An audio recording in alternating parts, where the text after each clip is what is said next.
All right. Okay. Well, welcome to part 2 of Against the Cult of the Reptile God. I will start with basically a recap of last week. And you'll chime in if you want to, if there are any corrections or if you want to add something. The party assembled in the town of Hocklock. They had a meeting with their boss, Phineas Fall. He had been contacted by an old friend of his who's now the mayor of a town called Orlane. There had been some strange goings on there, and he wanted Phineas to investigate. So Phineas sent you guys. The thief hired a guide to drive them to Orlane, a guy by the name of Rod. He recommended the Slumbering Serpent Inn, I think it is. Yes. And so they decided to stay there. Got all kinds of weird looks from people when they were coming into town. So they went to the Sleeping Dragon Inn. They met this cranky old man named Ramney, who basically is like the picture of a wizard, who, kind of rebuffed them and said to come talk to him when they had something. They heard all kinds of rumors of people disappearing and whatnot. So they set it up with the innkeeper that they made like they were going to bed and snuck out about an hour or so later.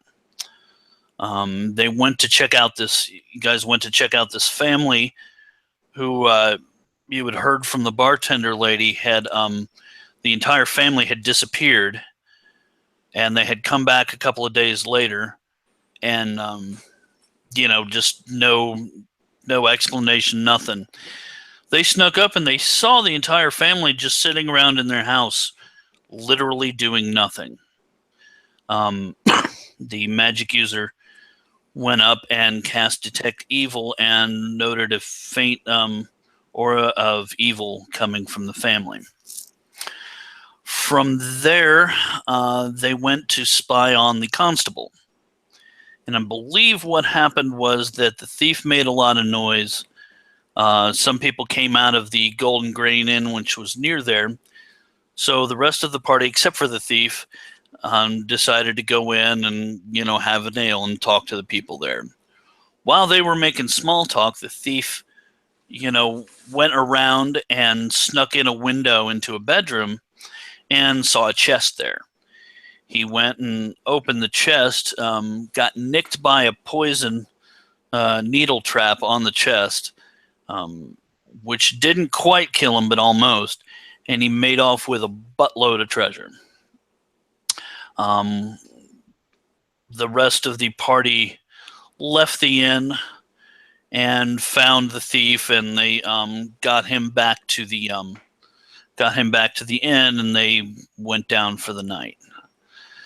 The next morning when they were having breakfast, one of the guys that was there in the Golden Grain Inn showed up. Had a talk with the thief where basically they both threatened to kill each other.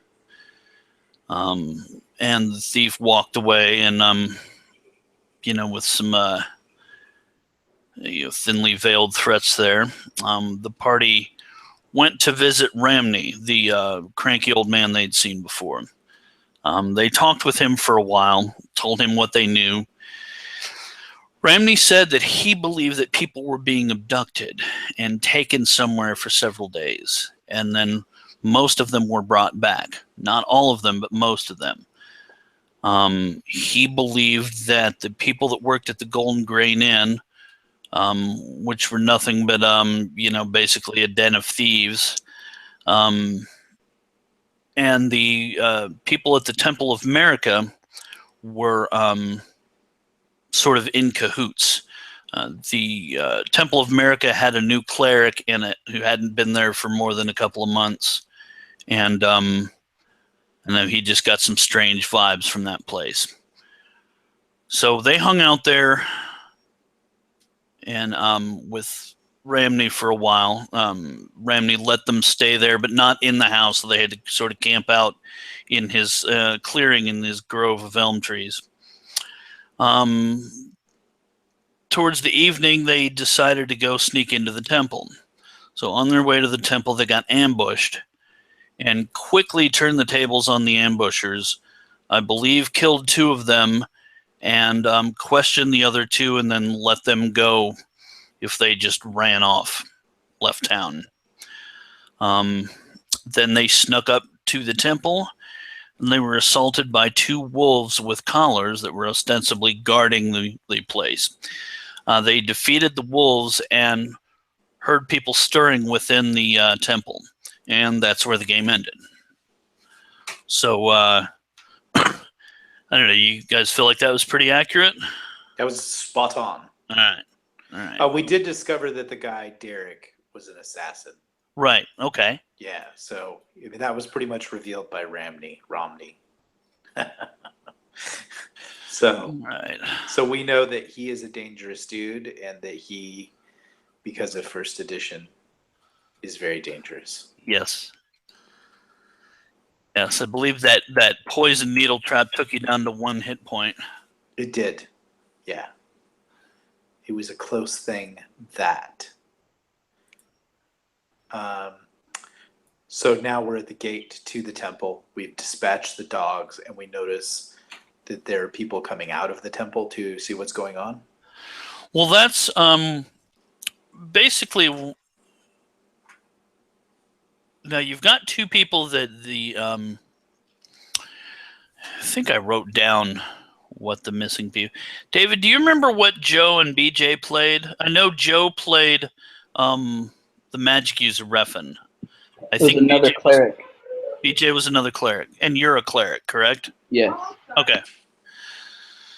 So they, for some reason, are not here. Maybe they just, when the people started coming in, they took off for one reason or the other. And one of your fellow mercenaries that works for the same group, what's your character's name there, Darren? Chado the paladin comes up and it's kind of like, hey guys, what's going on? And there's noise within the temple. So what are you guys gonna do? And we can assume that Chado is up to date on everything. So yeah, he came into town late for some reason, and figured out that you guys were probably at the temple and went on there. Yeah, so he's totally down with violating the temple and murdering everybody. Depends on the temple. if it's an evil temple, I'm so keen on that. I'll purge it right now. Well, what you've heard is that there's it's supposed to be a temple of good, but there's a new cleric and all new sort of acolytes there that nobody knows much about. The wizard Ramney, who let's say you spoke to on your way in, voiced some doubts about them. And you probably feel something along the lines of it's your duty to check it out. Oh, in a righteous voice, Chado kind of mutters out, and if there is evil in this den, I shall write it out. Anwar, guard me. And he slides out his long sword. I like it. But he's covered in plate mail, so he makes a ton of noise, and he's huge. Good. We need and he's bold. He'll go walking right in there if you don't stop him. He has all these codes. He can't retreat and shit. Sweet. Unless it's 3-1 odds. Do we have any idea of who's coming out after us? You have no idea. Okay. Is the gate locked? It is not. This is the map of the town. 21 is where the temple is, so you guys are like right around here. Are those gatehouses to the side, or what is that? So I figure you guys are somewhere in here, and that's where you fought the wolves, and you hear noise coming in from the temple, and you hear somebody shout, "Hey!" Sorry, couple quick questions just to fill me in. We don't have the element of surprise. They know we're here. And at this moment, this temple you mentioned was supposed to be a temple of good, right? But Supposed to be. We know otherwise, obviously. And yeah, you suspect otherwise. You don't know anything for certain.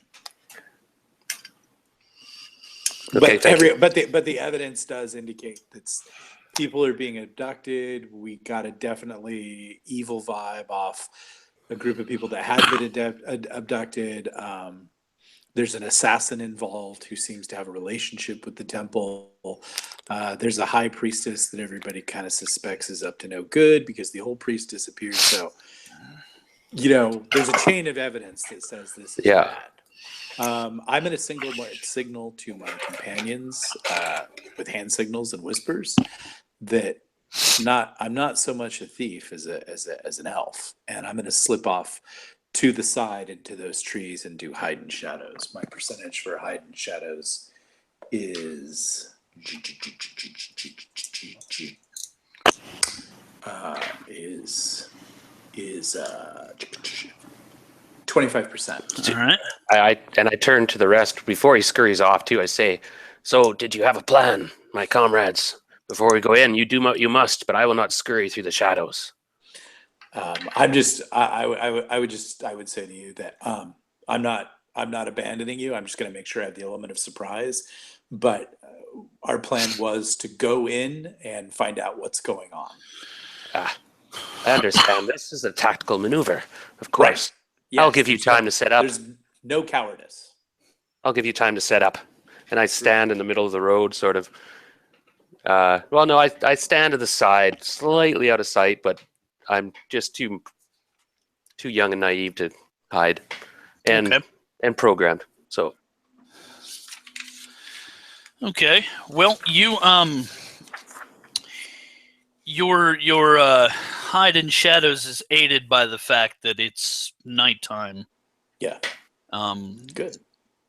So they you hear them shout, "Hey, what did you do?" And whoever, you're assuming it's the whoever was the handler for the wolves, comes up and is all upset, and he gets a friend of his to help him pull the wolf bodies towards the inside. They don't seem too interested in looking for whoever did it right now. But you don't know. You might, Nick, you probably catch a glimpse of a couple of people, monks in robes sort of standing outside the door, peering out into the darkness. Okay, I'll wait to see what happens. Okay. It's, and how long are you guys going to wait? I think obviously do they see us? Like, are we standing near the dead dogs or dead wolves or? Well, you guys were sort of in the, with them. You go to the side, they come out, they see the dead dogs, and they get all upset and pull the bodies in towards the temple. Oh, so they don't really react to us at all? No, they're more upset about the dogs. Okay. Which the party killed. Oh, they were they were attacked. Right. We were attacked. Yeah. Wolves, not dogs. Wolves. Yep, wolves. You think it's mighty odd that a temple to a good god would have like snarling wolves that just run up and attack people, guarding them at night. So that doesn't seem normal there. I turn to one of the clerics and go, "Well, what say you? Shall we enter?" Is our cleric there? I thought we had a cleric in the party. Yeah. We do. David, are you there?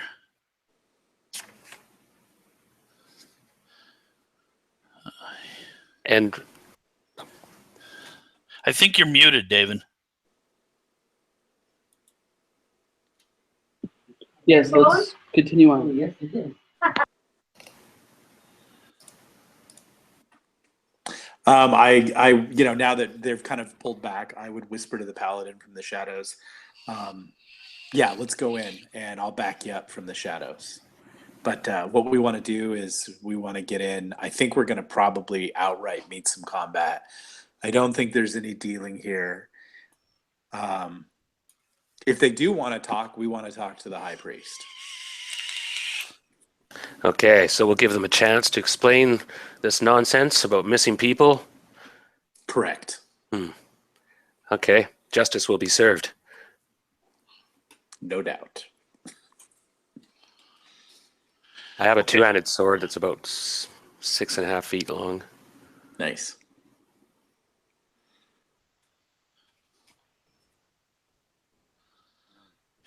See if I can find a. It's a real nice sword. It's +1 sword.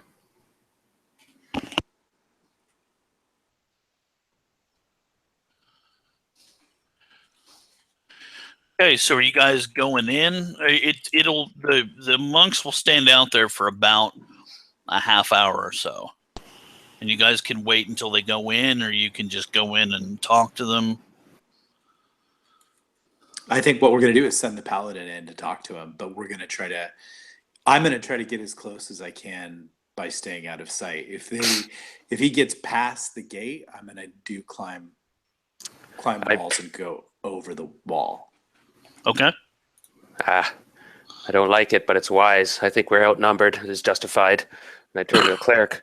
Brother, perhaps you come with me before I not know all the facts of this case, and I may not reveal, something that's not true.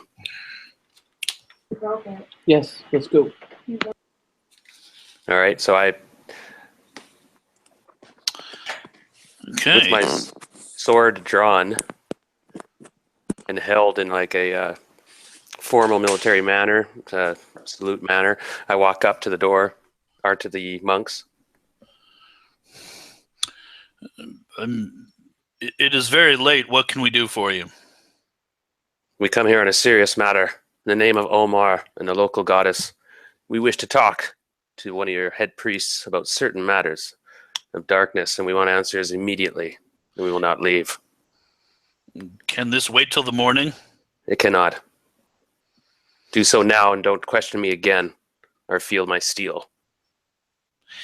They kind of they look a little taken aback, and you see to the side of you there are several people that you're guessing they were like the handlers of the wolves or whatever, who they still look like they've been crying or upset, and they're just kind of staring at you. But the monks sit there and stare at you for a long time, and well, very well, come in. And they open the doors. They have to, get a mechanism to pull some bars up because the place is barred. But they let you into a large room that has a tile floor decorated with an abstract mosaic pattern in orange, tan, brown, and blue.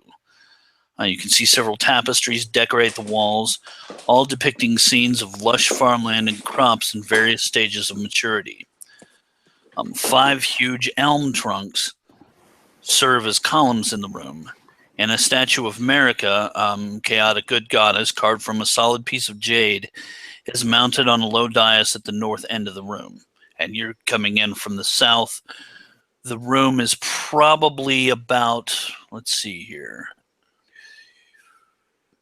The room is probably about 80 by 70.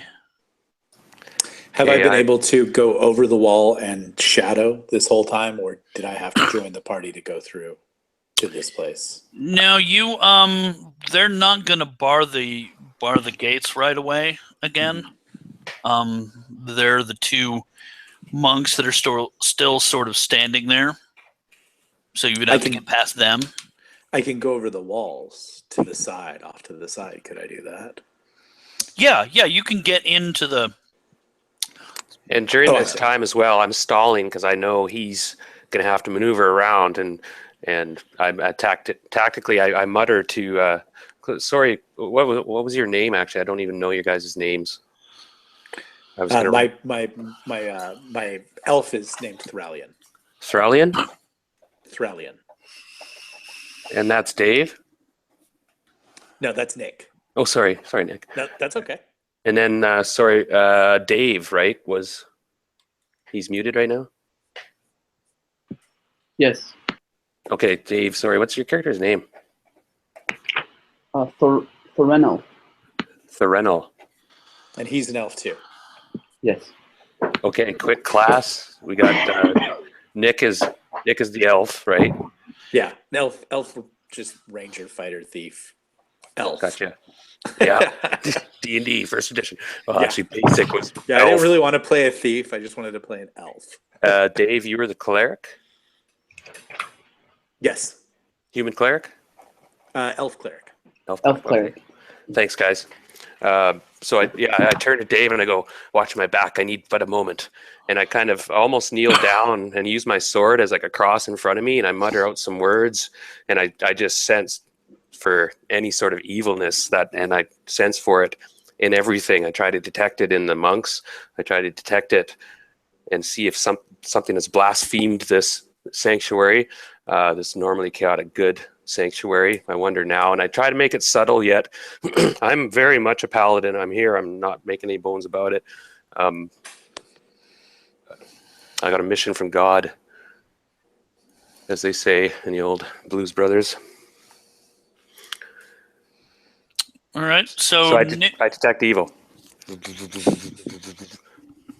okay.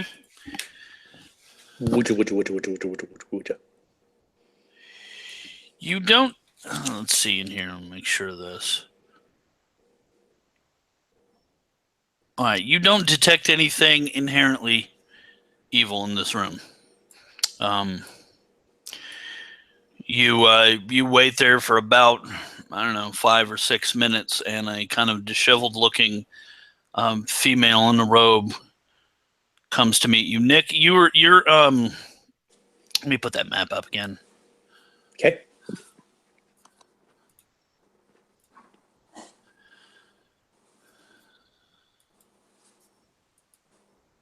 I see the map. Okay, you are you've snuck over the wall here, so you're in this area. Mhm. Right here. They have just gone in here. Okay. So what I think I will try to do now is get to the main entrance, and if it's kind of like typical, shadowy and maybe 2 torches, I'll try to get as close to that entrance as I can in the shadows. If I can actually slip inside the chapel without being noticed, I'll do that. Okay, let's make a. What's your Shadows or Yeah. move silently? Move silently is gonna be a 30, and hide in shadows is gonna be a 25. Ooh.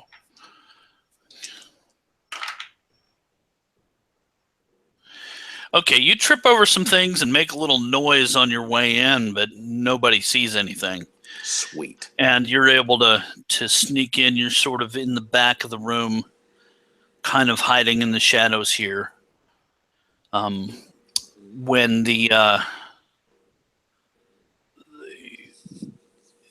woman comes out, shorter, of course, in a robe and looking like she just got up. And she says, hello, welcome to the Temple of America. I am the head cleric here, Misha Devi. Is there something I can do for you at this late hour? You can tell she's slightly irritated at having to get up. Yes, actually, we come here on very serious business. We have a certain, our employer and other interests recently have been drawn to the goings-on in this once fine temple. And I say that because it has been accused of harboring some darkness. And I've come here to investigate that. What say you to these charges? She kind of rolls her eyes and says, "Yes, people miss the old priest. But I assure you, there's nothing going on here. If you will come back in the morning, I'm sure I can I can show you a little bit more. As it is now, everybody is sort of asleep. Is that so? We've heard much activity from inside. I don't know what you heard, but it wasn't in here. I see. So you know nothing about any sort of foul force or goings on. Your flock is all in order and such, and I know nothing. I know nothing of this trouble you speak of, Sir Knight. But to be honest with you, I'm a little bit upset that you come in here demanding to know these things, and you have no authority over this temple. And I'm trying to be polite, but you're kind of being rude. So I would appreciate it if you and your friends would leave and come back tomorrow. well, when justice is on the line, it matters not what your feelings, for I will find the truth, and you shall answer for it if there is truth to be unfold. Okay. Nick, you kind of see from the shadows there are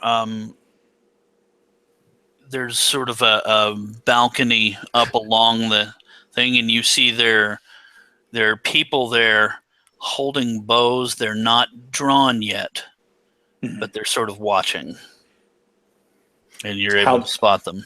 How many? 2, one on each side. All right. So they're ready to go. Yeah. Is there a way that I can slip around to the side to set up for a backstab on the priest? Yes. Yeah, you can attempt to sneak. We'll have you make another hide and shadows roll. I'll make that here. That's what, 20 something? Yes, hide and shadows is going to be 25. Okay. Oh, you're actually rolling halfway decent today. So you're able to sneak around and get into a halfway decent position by the side of the dais. You guys are basically in the center of the room. Everybody else is in the center of the room. And I look around, like being tactically trained and stuff. Of course, the military situation.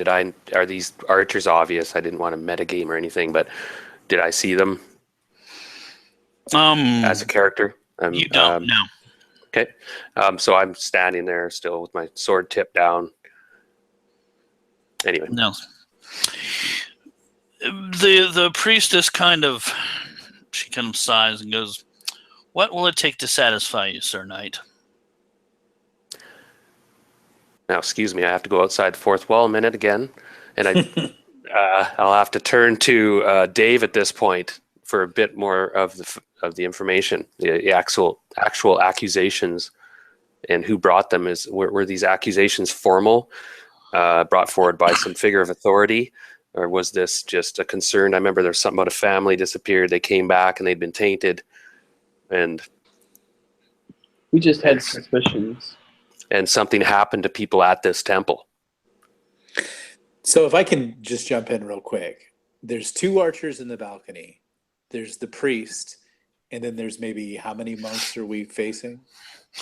You don't see any other. You don't see any other monks. There are 2 that are waiting at the front door, Okay. and you see the 2 up in the balconies there. But other than that, you don't see Okay. anybody else. It's just this woman came out alone and is talking to them.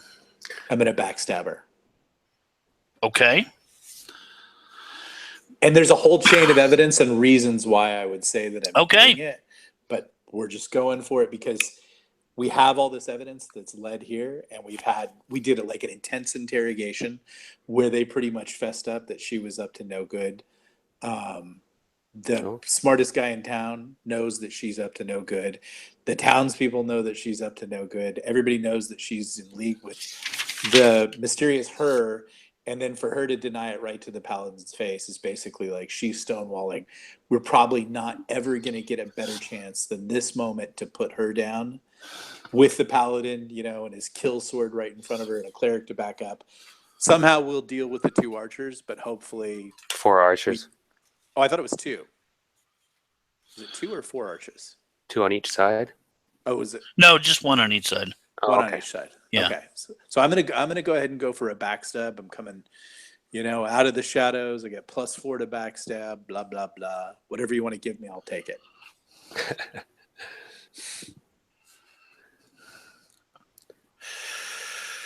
Okay, let me set up for this here.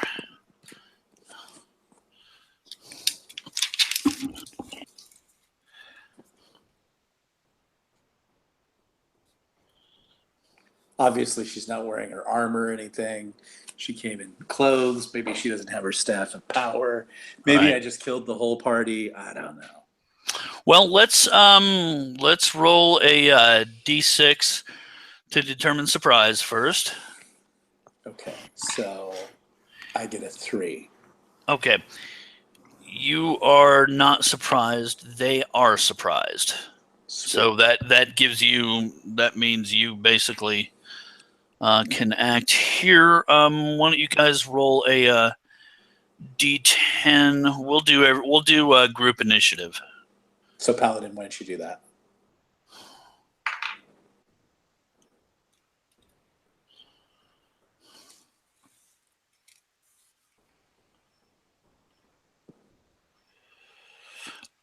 Darren, you go ahead and roll a d10 for initiative.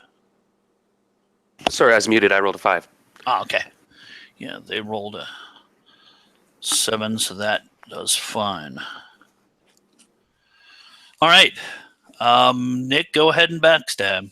Okay, it's such an important roll. DM, you roll it for me. I have, let's see, my THAC0 is, where's that at? Where is my, okay. So I'm going to get +4 on the backstab. I have no hit adjustment, no damage adjustment. I'm using an unmagical short dagger. You only need an 8 to hit her. Oh. Do you want to roll it, or you want me to roll it? You go ahead and roll it. You go ahead and roll it. Oh, it's so tricky. I feel weird about rolling combat rolls, so just you go ahead and roll it. I'm using a dice roller. Here it is. Oh my gosh. I seriously rolled a 1. Oh. All right. Roll a the first time I touch my dice roller app, it rolls a freaking 1. Okay, so yeah. That's funny. All right. Yeah. All right, that's awesome. And now, So go ahead and roll a d12 and tell me what you got. Is 6. Okay. And what are you trying to backstab her with? Dagger. Okay. So basically you jump out to stab her. Aha! And you trip over something and basically fall prone. All right. Right behind her. The rest of you guys still get to go. Dave, what did you want to do?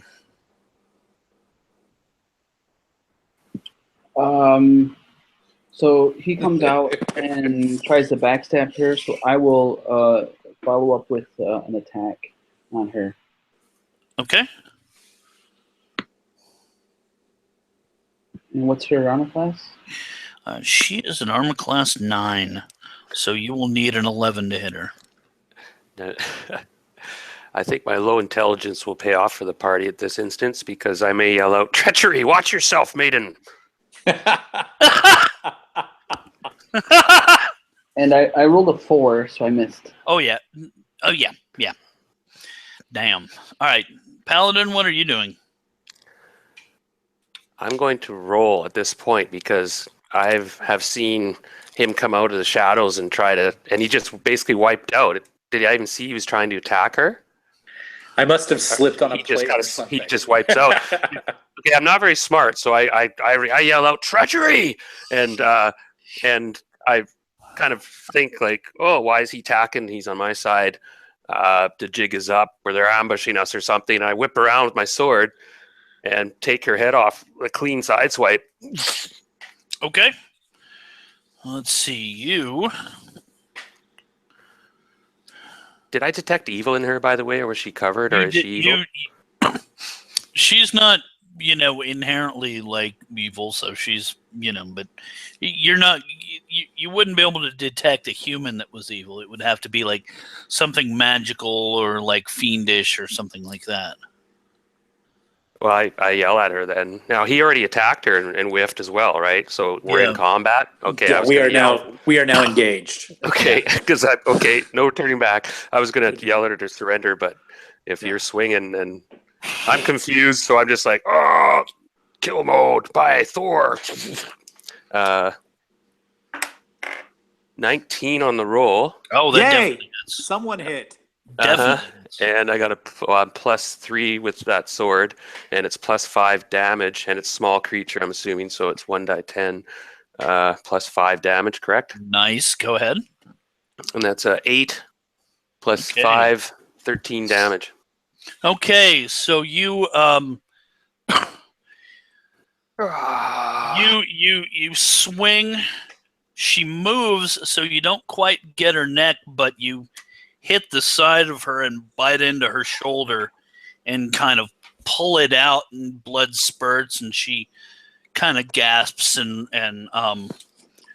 stumbles backward. Ah, it bleeds. She must have a demon in her. I swing again. Okay.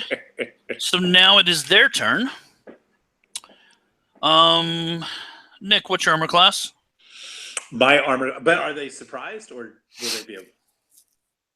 I thought they were surprised. Well, I think with surprise, I mean, Yeah. No, it's.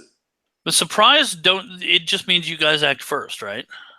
It can, or it can mean that they actually lose. We get a free attack. You know what? Okay. That's happened before too, I remember. Let's do it that way, that you guys get a free round where you get to do something and they don't. Correct. So roll a d10 again. This is the next round's initiative. Go for it, Paladin. Oh. 8. Okay. They got a 6, so they will go first. Oh, man.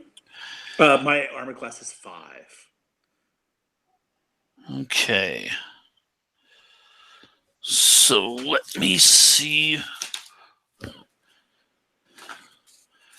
I love having the internet.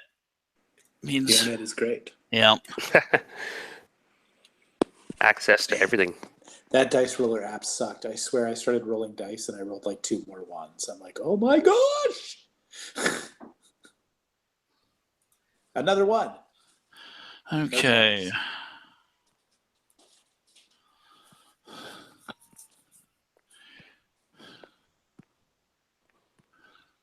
Okay. And how many segments is this? Ooh, okay. So she backs up and starts casting a spell. Oh, no, you don't. And that's going to take 5 segments. So that's actually going to go off at the end of the round. The 2 archers, let's see, they are going to, one of them's going to attack Darren, the other one's going to attack Dave. Darren, what's your armor class? 3. Okay.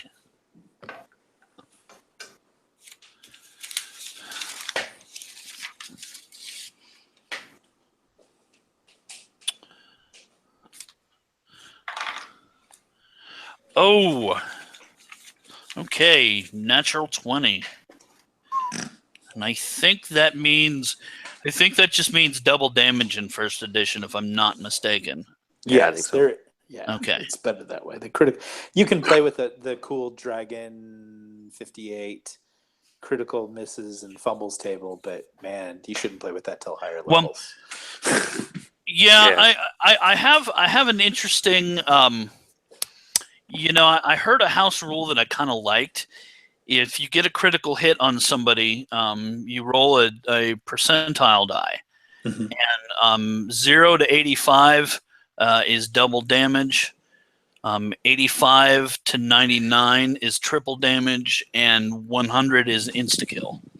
Yeah, I've heard that too. That's a good rule. I heard another one where you could roll another d20, and if you got 19 or 20, then you did triple damage. Yeah. And you could just keep rolling, and as long as you could roll 19 or 20s, then you could factor the damage. Well, I rolled a 25, so it's just the double damage. Sweet. And So let's see. That's D6, 2d6, I guess. Darren, you take 9 points of damage Roger. from an arrow basically sticks in your arm. And your AC is 2, Dave. And they're going to, it sort of grazes the top of your head but doesn't hit.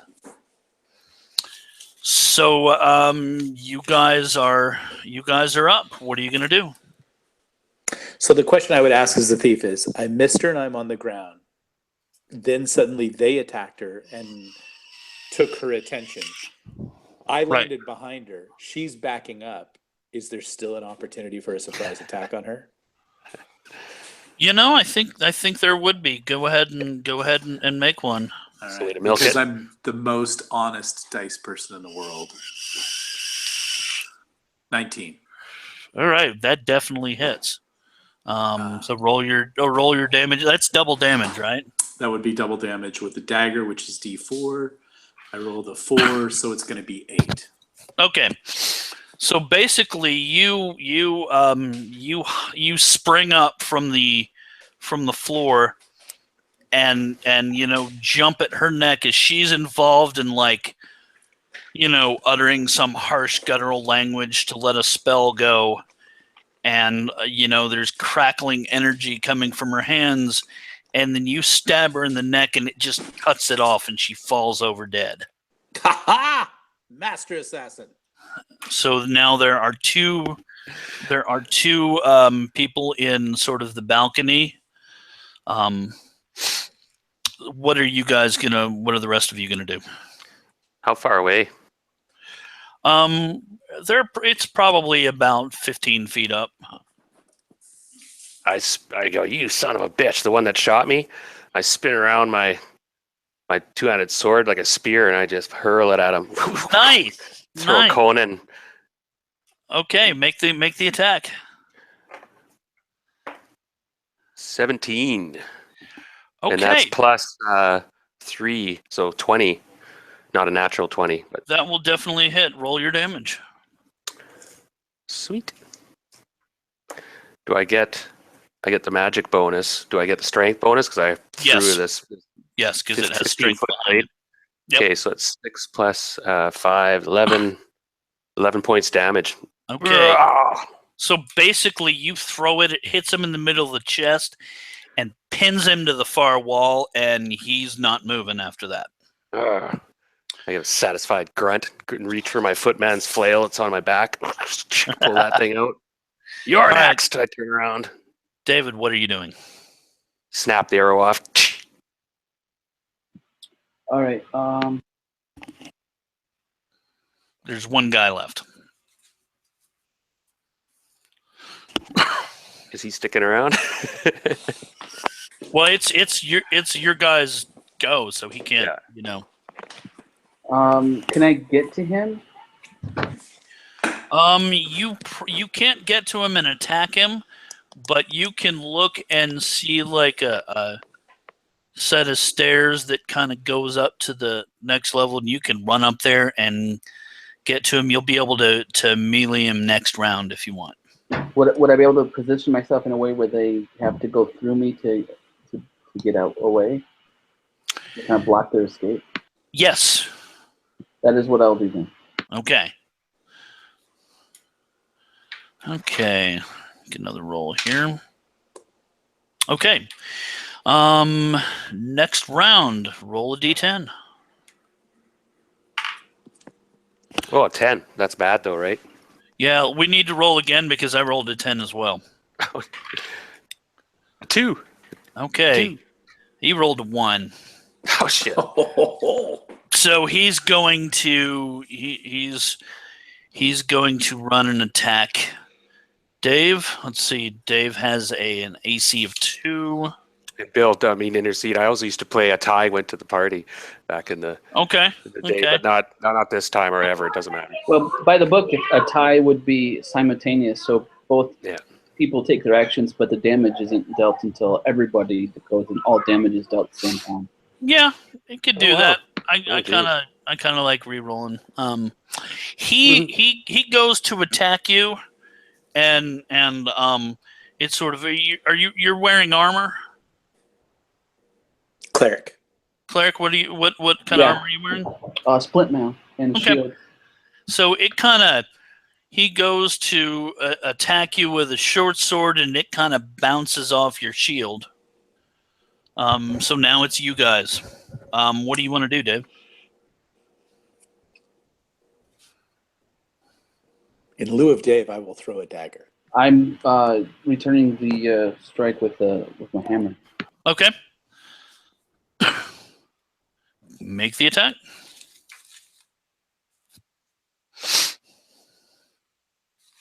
They're these AC 7. For the thrown dagger or the hammer? I hit, it's AC 7 no matter what you throw at them. I hit for 5 damage. Gotcha. Okay. So Nice. it kind of staggers him a little bit. Nick, go ahead and throw your dagger. I got a 9 plus I have a dex bonus of +1, so I got a 10. Okay. That does not hit. Okay, and I lost my dagger. Yep. And Darren, what are you doing? Well, I pissed off. I spit to the side because I can't throw my flail effectively, and I charge him. Okay. You will be able to get up there. You will not be able to attack this round. So let's roll another. Die. I yell out as I go, "Surrender or die!" He's looking kind of panicked by this point. Go ahead and roll initiative for next round. 8. Damn. Okay, so they got a 7. He sees this, this cleric there that he's just not been able to touch. The fury of this paladin that's coming after him. He And the crazed murderousness of an elf. He decides he's going to take his chance, and he's going to hop over the railing onto the floor. Oh! And he's going to John Wilkes Booth it. I'm going to have him make a roll against his dex. And can I hit him before? Like, I ran up. I don't get an opportunity hit? Nope. First edition. But he rolls really badly. I had him roll against his dex, and he did not make it. So he on his way up, he kind of trips, falls, doing three points of damage to himself as he falls on the ground, lands kind of weirdly, and he's prone, and Nick's right there. So it is your guys' initiative. Nick, I'll let you attack first since you're right there. Okay. I will pull my sword and smash him. Okay. I got Go for 4, so I don't do anything. No, he kind of surprised you when he came down, so Okay. you kind of fumbled for your sword, and the strike wasn't as effective. Right. Darren, what are you going to do? I brain him. Okay, so you're going to jump down there too? Oh, yeah. Like, okay, make a roll against your dex. You want to roll below your dex. I was just say good because I rolled a 3. My dexterity's 10. So. Yeah, so you made it. You land on your feet. It's a hard landing, but go ahead and make an attack. Full plate. Oh, I rolled a 6, and that's +3. So I rolled a 9 on my chart. What's his AC? His AC is 7. Oh, I think I missed him on my chart. Yep, you did. I did. It's up to you, Cleric. Yep, Cleric, your turn. Little bugger. All right, so let's see here. AC 7. We got 13, and I got I got a crit. Nice. So you Oh, want now, me what is it you're doing? to swinging my hammer at him? Okay, so you're jumping down on the because he's on the ground now. Yeah. Okay, so make a roll under your dex first, Okay. and then we'll use that crit as your attack. Okay. I successfully rolled under. So I got 7. Okay, so you're able to get down there, and roll a percentile die. 76. Okay, so you do double damage, so roll the damage for it. I guess double damage, that should be double max damage, shouldn't it? Or should he have to roll? What do you guys think? No, you should probably still roll because it just Yeah. mainly for the players, because if you applied the same rule to the players, it would kill us. Yeah. And it's a blow. It describes it as a blow, so it's Okay. So 10 damage. All right. So you and you're attacking him with what? Warhammer. Okay. So you basically the whole front side of his head just sort of caves in, and he falls down and babbles a little bit. So that is done, but roll a d6 again, guys. I got a 6. Okay, so you're not surprised when the 2 monks from the front run in to see what's going on. I was going to ask about them earlier, and I forgot. Yeah, I rolled a. They were gonna come in a couple of rounds. Rolled for that. So go ahead and roll initiative. Shit, 7. Okay. Let me find something here. Okay, so you guys go first. There are two monks that came in, and they're carrying big clubs. I'm gonna cast Bless before anybody else goes. Okay. That's gonna give us all +1 to hit. And AC is -1. How many segments is that?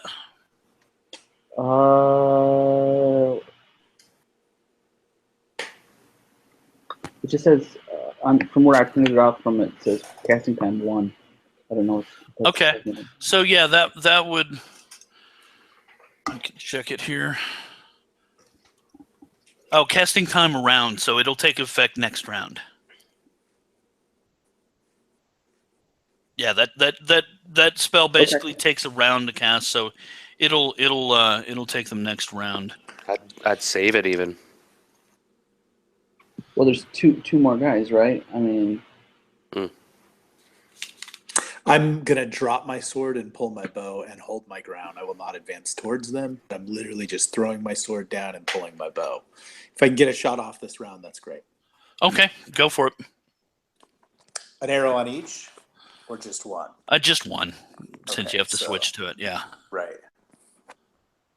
I'll take the one on the right, and I roll a 10 plus 3, 13.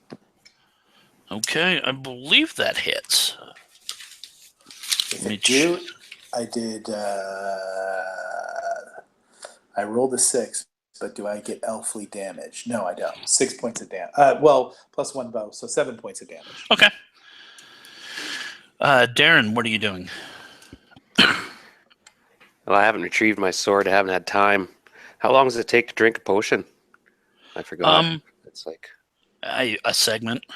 I could just swig one back right now. Yeah. Okay, I'm going to take a healing potion. Neither of these guys are wounded, right? No, I have 4. I just wounded one of them.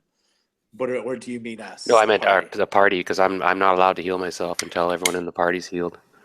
No, none of them have any damage, I don't think. Okay, then I can drink my potion. Okay. I'm not. It wouldn't be obvious to him, but I do have 4 hit points of damage from an old battle. But he wouldn't know that, so I'm good. Right.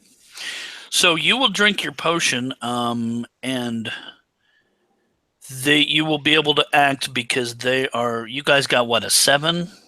Right. Okay. They rolled a 9, so that will give you time to swig and attack if you want before they do anything. And that's 2d4 for the heal. And what is it again? Healing potion? Yes. 2d4.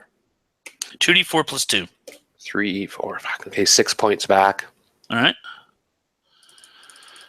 Okay, I'm back up to 15 hit points. Okay, yeah, I swing that flail and just give out a war cry. All Head right. on. Hey, by the way, I don't know if you caught this or not, but I let the other guys, for second level characters, you would get max hit points in each level for your starting character. So if that gives you a couple more hit points, then Definitely does. note that. Yeah. Okay, hold on. Let me adjust that real quick. That would give me 24 hit points. Yes. Big difference. Okay, good. And what are you doing? Are you attacking after you drink the potion?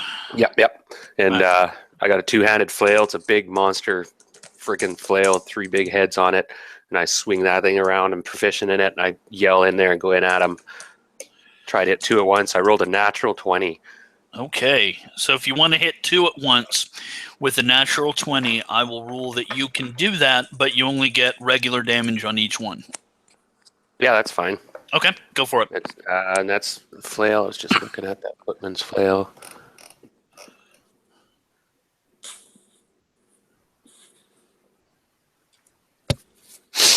Okay, yeah, 2 dice 7. Okay, so 5 plus 4. 9 points damage to one. Shit. And 5 points damage to the other. 9 and 5. Okay. Well, the one on the left sort of staggers back. You cut him pretty bad on the leg, and he's bleeding. The other guy, basically, you sliced him across the throat, so he's kind of bleeding out right now, and he's down. So it is the next round. Roll for initiative again. Okay, you guys don't mind me rolling these 10s? No, you're the paladin. You got to roll. Okay, 4. Yeah, and let me know if I'm stepping in too much and stuff. But No, paladins yeah. get a bit preachy No. and stuff, and No. I like to No. role play quite a bit. So Okay, so you No, guys I are like it. 4. I like your role playing. You're excellent, actually. Your thank you. the bless spell takes effect this round. So let's see, what does that do? Gives you +1 to hit in melee combat. So remember that. So go ahead, Nick. What are you doing? So there's one guy alive, and there's one guy just bleeding out on the ground. Yep. Okay, and the paladin is just closing in to murder this dude. Yep. Days are numbered. I'm pissed. And they came from the open door at the far end of the hall. Yes. Um, And I think kind of what yelled I'm out, "Secure the door! I'll take care of this one. Make sure Yeah, no I more think what I'm gonna surprises come." do is do a quick pivot to make sure no one's coming from behind us, and if we're good, then I'm gonna race around the combat to close that main door. Okay. So you race around to close the door. Dave, what are you doing? I'm going to. Well, do I? Does the bless go into effect? Yes. Bless Okay. goes into effect this round. So And then would I be able to approach and attack the monks with that? yes. Okay, that's what I'll do. All right. It's AC 7.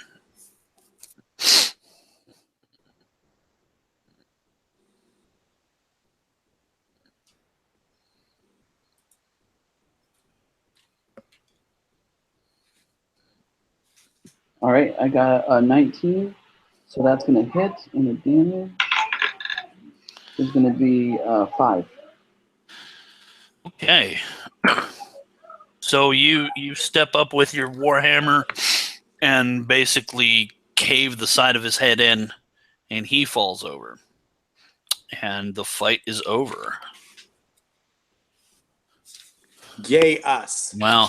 I was a bit surprised you took care of her so quickly.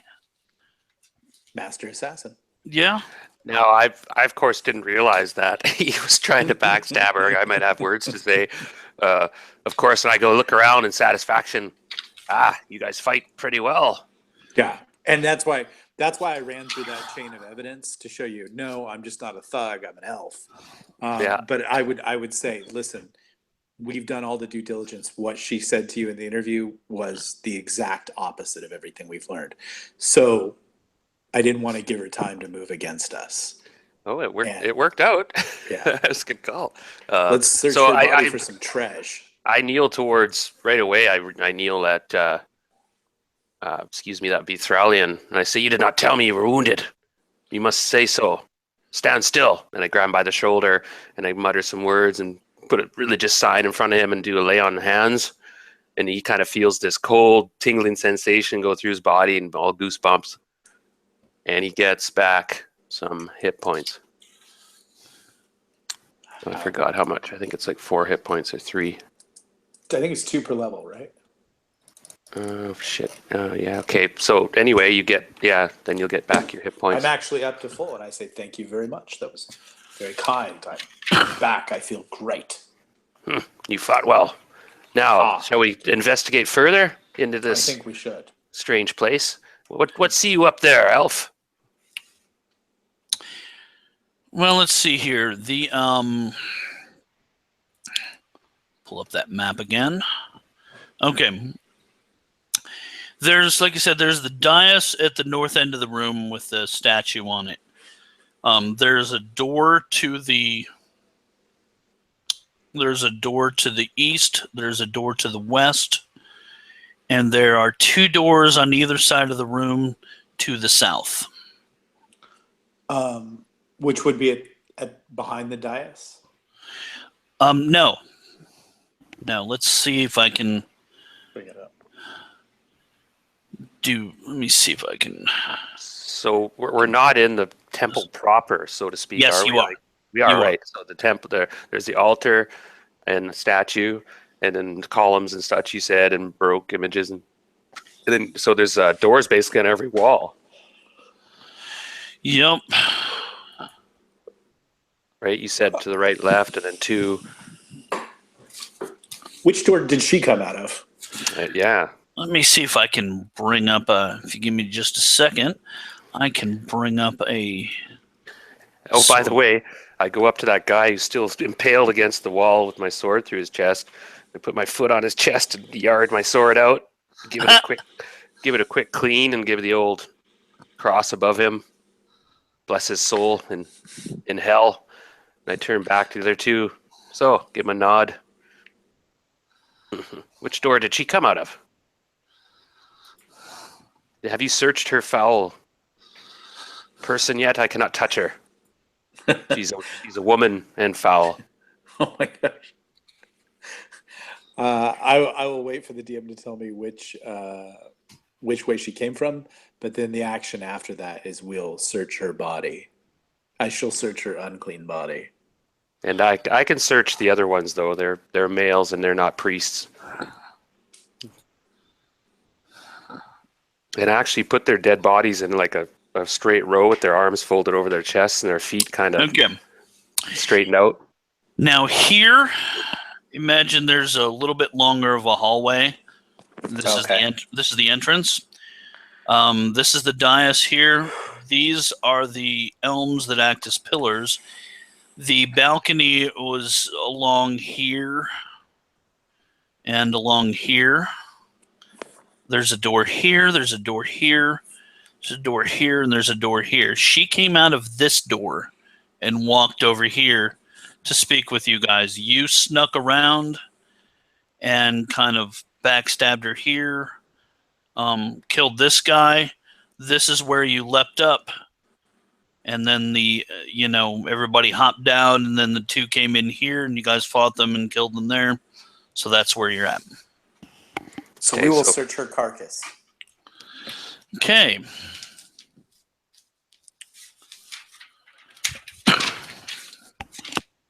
let's see what she has on her. Okay.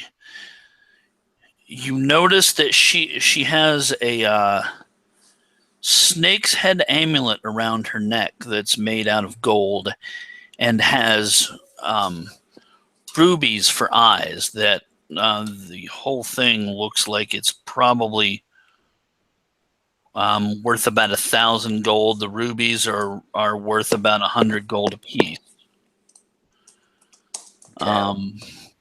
Snakehead amulet, 1,000 GP maybe. Is that plus the rubies or total with? That's with the rubies. It's 1,000. Okay. She's also wearing an interesting little ring that has some arcane symbols on it. Okay. But since we don't have a magic user, we out. Yep. And that's it? That's all she has on her, yeah. Okay. I suggest we search her room for any kind of records. What treasure? Everybody agree? I'm not here for treasure. But you No, do neither what you am I. must. But hey. Of course I Well, will. Yes, treasure. I detect evil on that amulet. You do not sense any evil coming from it. And I kind of roughly grab it from these guys and sense, and then I kind of shove it back at them. Yeah. we shall It's dump it fine. in the party treasury. Let's move on to her room and give it a search. I Okay. snort again.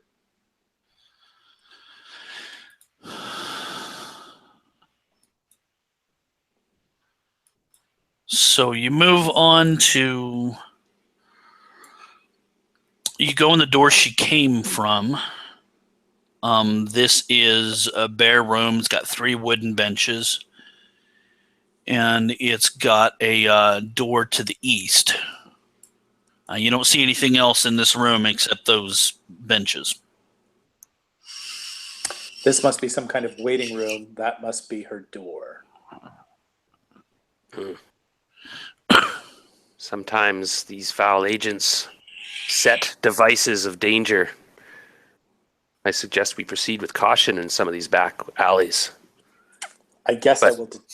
I must attend to one thing quickly, and I quickly grab the bodies and drag them outside the chapel and stack them all up in a row. Okay, so you stack them up outside. Well, we may not want to do that till we leave because we've got the doors locked. And there They still are. are other monks. That might be our last action. Okay, your logic is sound, but they are fouling up this sanctuary. Exactly. But I think there's more to discover about what is the root of this. And then once we remove that, I agree with you and I will help you in removing all of this. I will detect traps on that door. Okay. You are wise and brave. Go on. I'm an elf. We've been around for a long time. A little jig. My detected trappies is find remove 25. Okay. You don't see here. Okay. You do not detect any traps. And then I will say to the paladin, there are no traps. You can open the door. Okay, I've retrieved my sword, put my flail away. I go up to the door and nod at him. Ready? Ready. And I just push it open quickly and stride in. Okay. So this is, let me pull this map up again. All right. This is probably a, let's see, what's the scale on this map? Okay. This is about a 20 by 30 room. There's a bed on the south wall. There's a desk, and there's a sort of open chest in the corner. It's not even closed. The chest in the corner, you can see there's a suit of chainmail, a shield, and a mace sitting there that she didn't don before she came out. Too bad for her. Smirk. Seem well made chainmail. Oh, yeah. on the desk, what we may be looking for is papers. Just without starting to investigate the desk, do we see anything on the desk? I mean, there's some papers and stuff there. One sort of large book that you would guess it's probably some sort of religious text. Right. She claimed to be a priestess of this temple. Is it in keeping with that temple? You don't know because you haven't opened the book yet. Yes. Then I would leave that to the cleric because the cleric would know these things. Hold, let me sense something first. And again, I go to my weird sort of stance I take when I'm deep in this sort of short meditative mutterings, and I sense evil in this room and over the book particularly. Yeah, you're not getting a good vibe from the book. This thing's foul. I say it should be destroyed, and are not studied with extreme care by those who know what they're doing. And I look at them seriously. I totally agree, but it might be a clue to where we need to go next. All right, cleric. Oh no, that was the elf, right? That was the elf. Yeah. So maybe our cleric Thorondel should investigate it. What say you, cleric? You are the holy one. I'm just the holy warrior. Cleric. He might be AFK a minute. I don't know. Now that bless spell is worn off, I guess, any second. Yeah, it's pretty much done by now. While we're waiting for the cleric to search the book, how about I'll search the bed, I'll search the rest of the room. I'm an elf. I get a specialty on finding secret doors. Notice secret door 1 and 6. Find secret door 2 and 6. Find concealed door in 3 and 6. Okay, do you want to roll or do you want me to? You go ahead. Okay. You don't find anything of note, clothes. You don't detect any secret doors or concealed doors or anything like that. I'm an elf, and I would attempt to look for secret doors as well. Okay, do you want to roll or do you want me to? Go ahead. Okay. Yeah, you don't find anything either. What we need you to do, cleric, is actually look at this book. Okay, It's evil. Prepare yourself. I detect a foul essence from it. It is evil. All right, I'll put on my white gloves and then examine the book. And while he's doing that, I'm sort of roughly ransacking the place, kind of flipping over furniture and looking around for evil things. You want me to make any kind of a roll for that? No, it's you guys have already kind of looked thoroughly over this and haven't found much. Dave, you're looking at the book. It's not a pleasant task. You believe this is a book about like rites and rituals. Turns out this woman was a cleric of Ioz, who is the evil god of oppression. And so this isn't evidently what was going on, is that she was masquerading as a cleric of America, and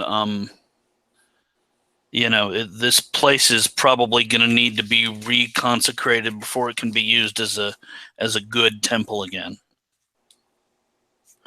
How many more foul creatures infest this nest? Some know. may be good. We must be careful. Give them a chance to repent, or some of them may not truly be converted to this darkness. We must be aware.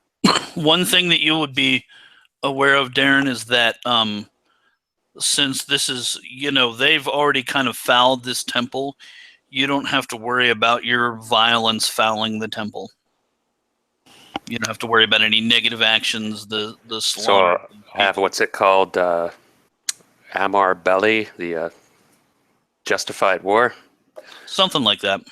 Okay, because once that happens, it's like martial law. I can free fire zone. I think that the armor. Cassius Belli, sorry. Yeah. I think the armor might be of use to our cleric. It might be better than what he has, and the mace too, right? Can we detect if it's magical or has special properties, any bonuses or such, and all the weapons? You don't see any. You don't. I mean, how would you tell about the magic weapon? You can detect evil on them, and you don't sense evil coming from any of it. How would you detect if it was magical or not? The elf might. I think the armor might be lighter, of better construction. There's obviously going to be, symbols, maybe magic weapons +1 in old first school edition usually glow slightly. Yeah, I'm going to take a quick 2 or 3 minute nature break here. I will be right back. All right.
Alrighty then. Wait for a minute for Darren to get back.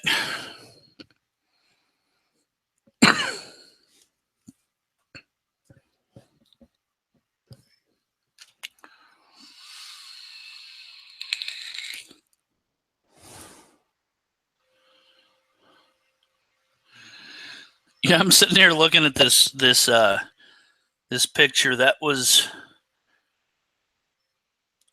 I don't know. I think I had the tendency when I was younger to do things and wear things that would offend people just because I thought it was funny. And that shirt definitely offended people.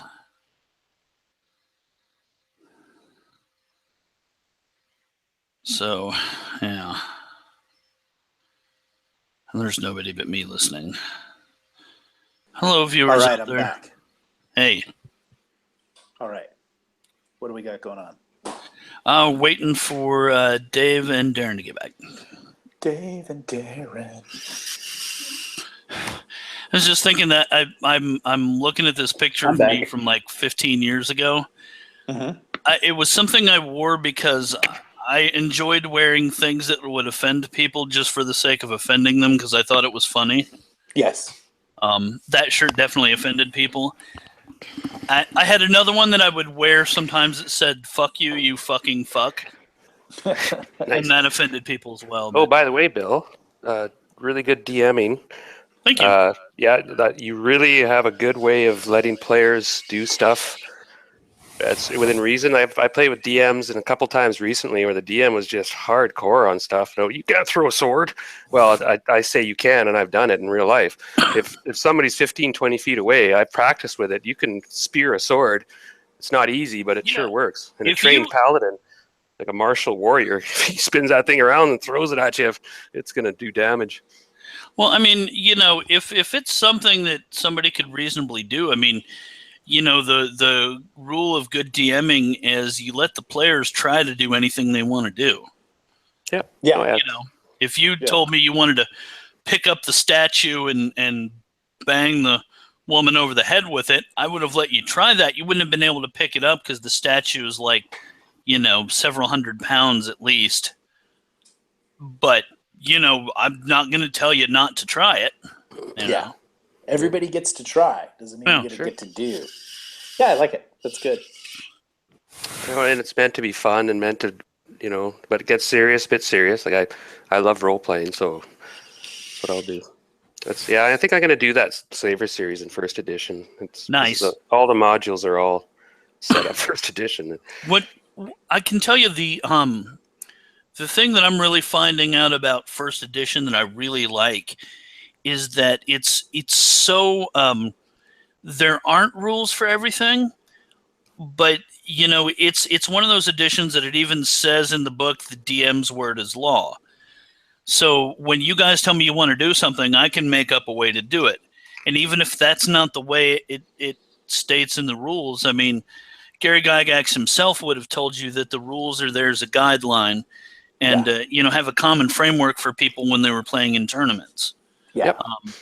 It's only with the other editions, they just That's came how I do. along and they wanted to sell you all kinds of books Yeah. to cover every possible thing, when honestly you have 6 stats that can figure everything else. So like these magic items, I could say like, okay, I'm an elf. I've been around for a long time. I probably am more used to the wonderful and the magical than other people. And I would say that elves and dwarves are generally good at finding this stuff out. You can also say that wizards are, or you can, do whatever. But you can make a wisdom check or something being an elf. You can make a wisdom check, but it's all there if you want it to Yeah. be. It's just if you let Wizards of the Coast in, they will sell you something that they paid a writer to sit down and You gotta have a lore spell, isn't it? A lore spell or you something gotta like have that? all these things. You got to do that. And, Or no. What's it called? Yeah. Well, yeah. I've had conversations with people that are used to more modern gaming, and a lot of the players will be like, "Oh, I wouldn't want to try first edition. It just, the DM can do whatever they want. That's just not fair." And and it's, so there's a concept of that the players have to know all the rules because then they can figure out how to do things to their advantage. And the flip side of that is, as a DM, you can't have the same mindset DMing a 5th edition game that you do DMing a first edition game. Right. You just can't. It's more lethal. First edition is just tougher, and there's stuff like, hey, cleric can't use a sword. Let's just suck it up. Yeah. And if you want to play with a lot of, like, you can play with the racial bonuses where the caps where elves can't go beyond 6th or 7th, but a lot of people throw that rule out.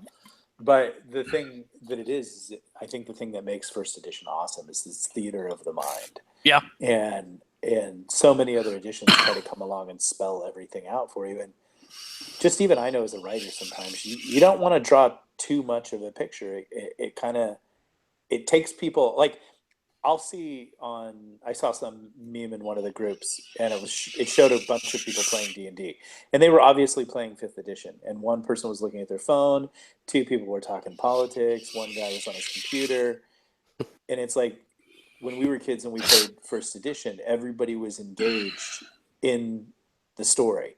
And I think sometimes when you have too many rules and too much stuff spelled out, it allows people to kind of pull out, Yeah. Who knows? And I enjoy DMing 5th edition. I enjoy playing. I play in a couple of different 5th edition games right now. I just got done DMing the Mega WotC adventure, Out of the Abyss. Had a great time with that. Took players from first level up to, I think they were 15th when we stopped. That's my favorite. That and Storm King's Thunder are my 2 favorite 5th edition mods right now. Yeah, haven't played Storm King's Thunder yet. I've got the book. I haven't played it yet, but I really liked Out of the Abyss. I'm on chapter 3 of the Curse of Strahd. Nice. That was good too. My character died, got decapitated all the way to the end, fighting Strahd, and then he got one-on-one with Strahd's lieutenant, and Strahd's lieutenant it was an awesome battle. Killed him, and everyone was asking me, "Are you going to use the Adventures League res? Are you going to res your character?" I'm like, "No way, man! That's the perfect way for him to." Well, I'm playing in. I think we've got somewhere between 1 and 4 sessions left of Curse of Strahd. I've got a half orc war cleric in that, and my goal, and I've already informed the DM of this, is to take a dump in Strahd's coffin. That's the So orc if way. we find Strahd's coffin, I'm just going to take a dump in it. Well, in our adventure, one character is already charmed by Strahd. He's already got nice. him wrapped around his finger. He came there, and the guy failed his rolls miserably. Yeah, one of our player characters decided he wanted to play something else, so he turned his character into a lich. Well, so we continue. Yep. All right. So, and pursuant to earlier, none of the weapons, none of the armor is magical. The ring that she had on, you're pretty sure is magical. Okay. If you want to make a wisdom check, I will allow you to do that because it makes sense. As an elf, you're probably several hundred years old. You've been around. You might know something. Okay. My wisdom is 13. You want to roll? No, you go ahead and roll it. Right? You know what? I'll roll. Your wisdom is 13, right? Or 13? Okay. Roll to 6. You do not know for sure, but you believe this is probably a ring of protection. Sweet. Protection specifically, or just protection general +1, +2, or +3 versus arrows or evil? You have no idea what the plus would be on this. So, how would we find that out then?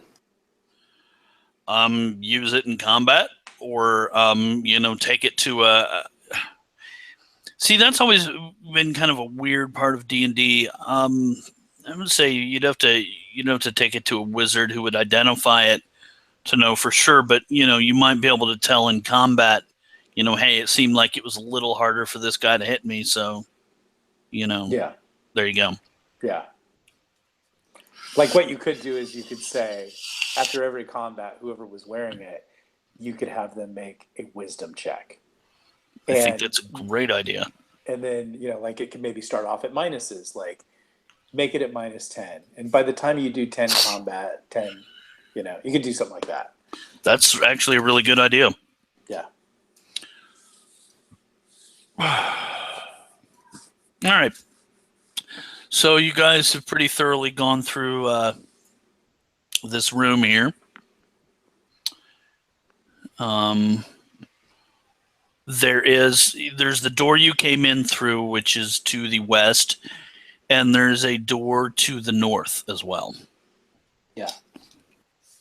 I would say for right now, what's the cleric's wisdom? Knowing background, I've been in a lot of temples, and he has as well. Which way is it down to the heart of the temple? My wisdom is 17. Okay, so for right now, why don't you wear this ring, go through a few combats, and try to figure out what it is, and then we'll dump it back into the party treasury.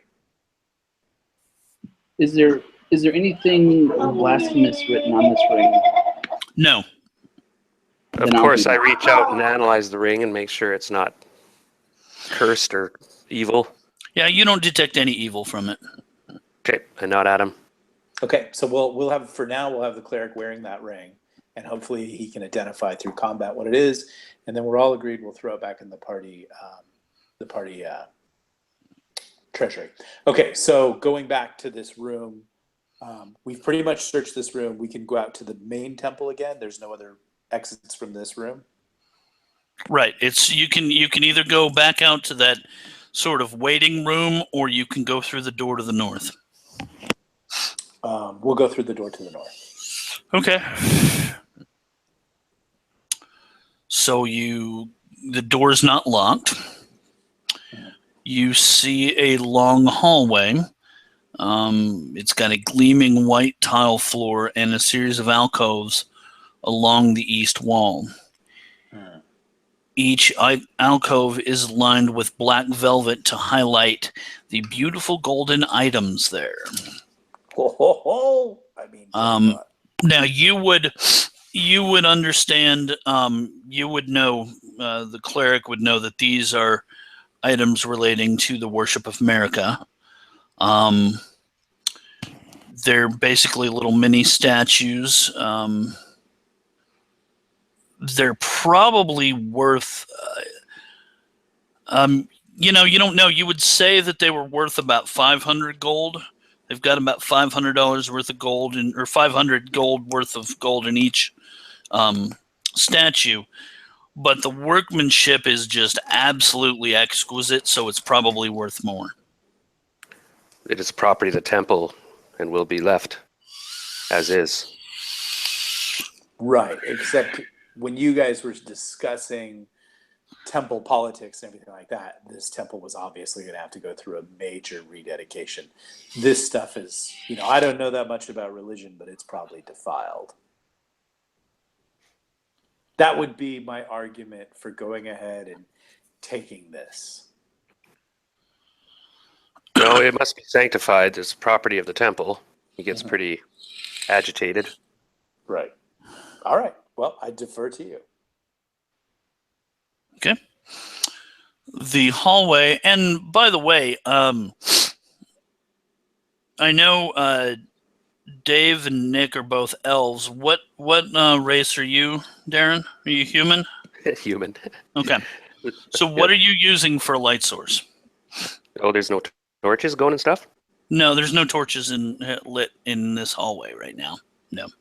Oh, then my lantern comes out. Okay. I must shed light on this dark issue. Okay. So you see the hallway is, it's about, not counting the alcoves, it's about 10 feet wide. You see about 40 feet down, there's a door to your west, and that would kind of correspond, you think, with the door coming in from the main temple area.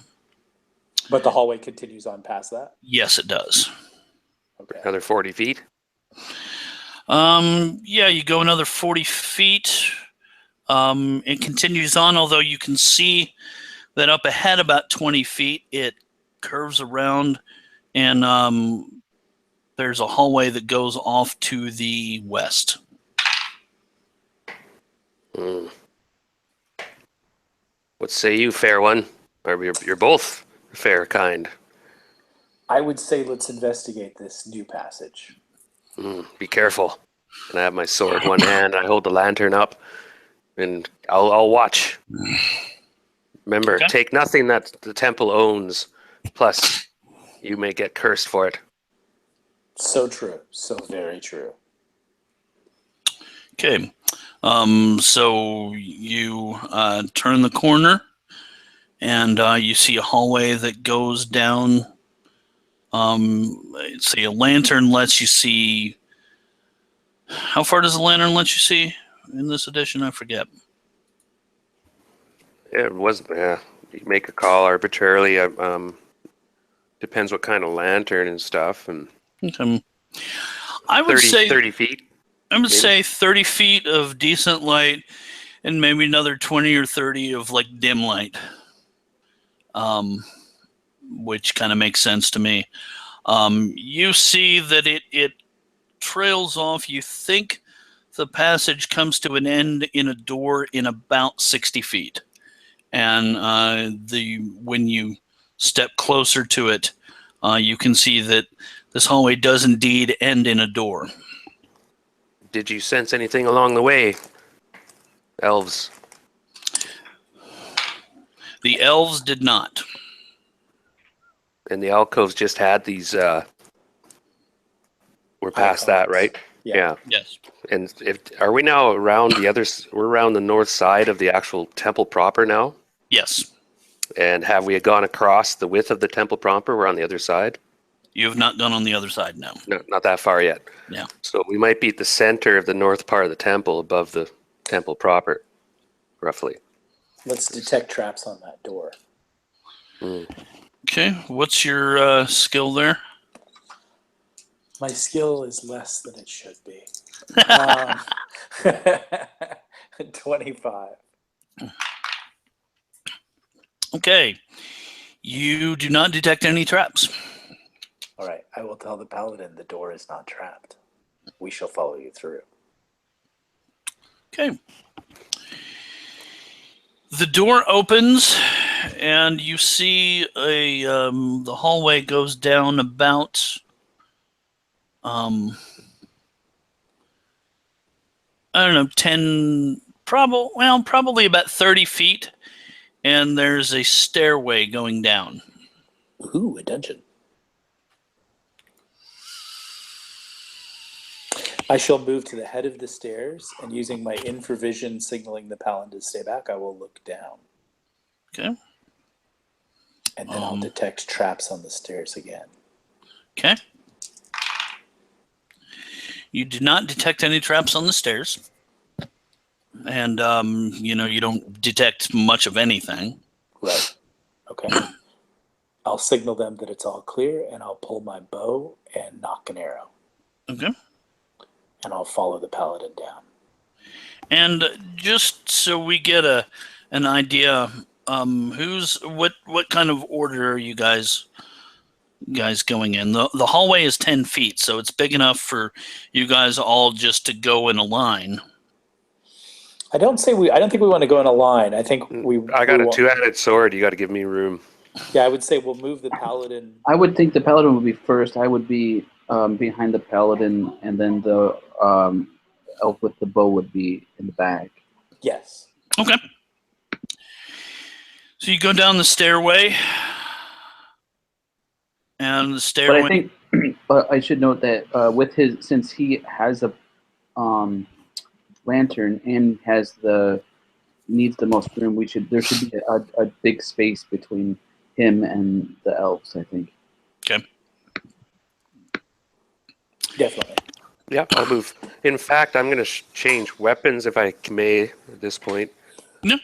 I'm going to go with the footman's flail, one-handed, and don my shield. If that'll give me more AC. Well, again, I was going to say one thing. Like according to first edition, even +1 weapons glow. So your two-handed sword would shed some light. Oh, how much? That might be enough to do the trick. Then I can use it. Because I was wondering how I can hold the lantern unless one of you guys wants to hold it. I think I remember it being 10 feet, but I could be wrong.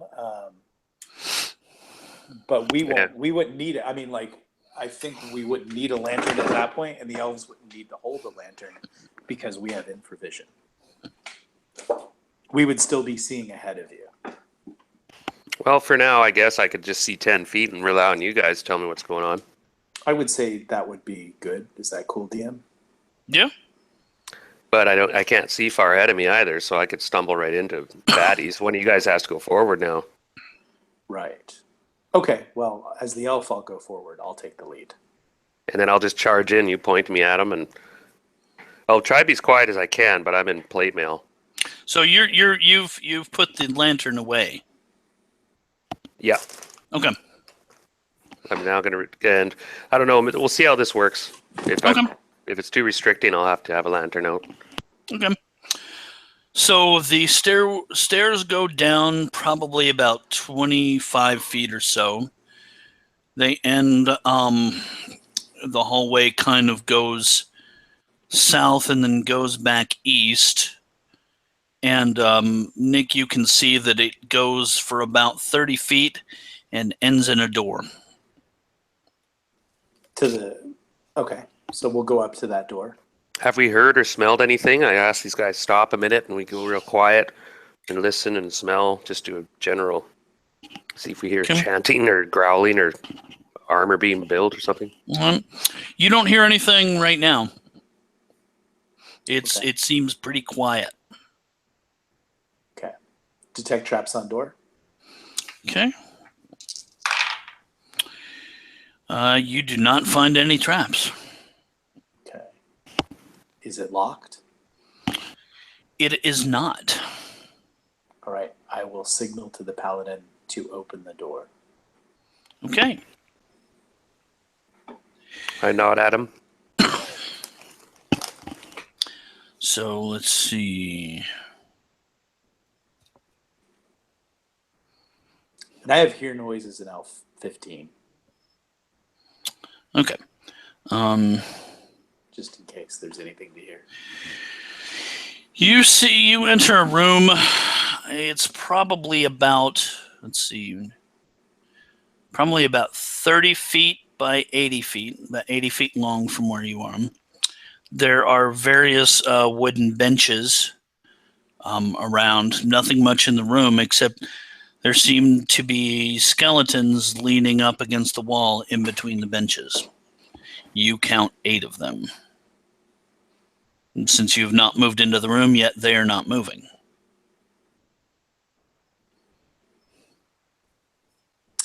Well, the undead really aren't my specialty.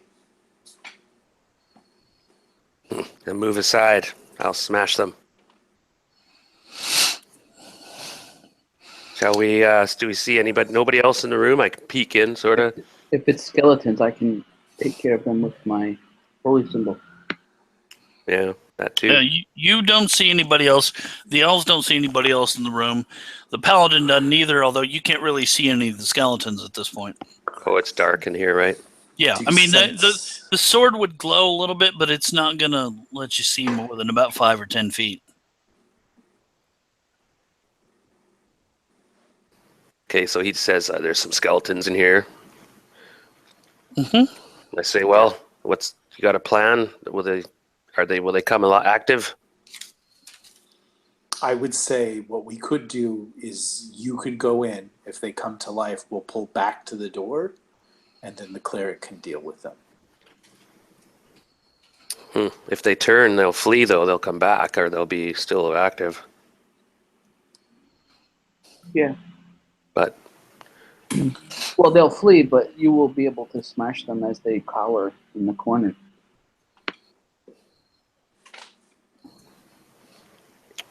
true. Okay, let's do this then. That is assuming that they are indeed undead and not just Yes. Yeah. remains. Okay. It's time to play America's favorite game, Skeleton or Not.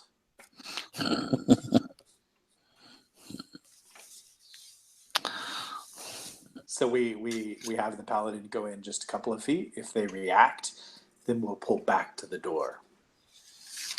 Okay. The paladin goes in a couple of feet, and they do indeed react. So everybody should roll initiative.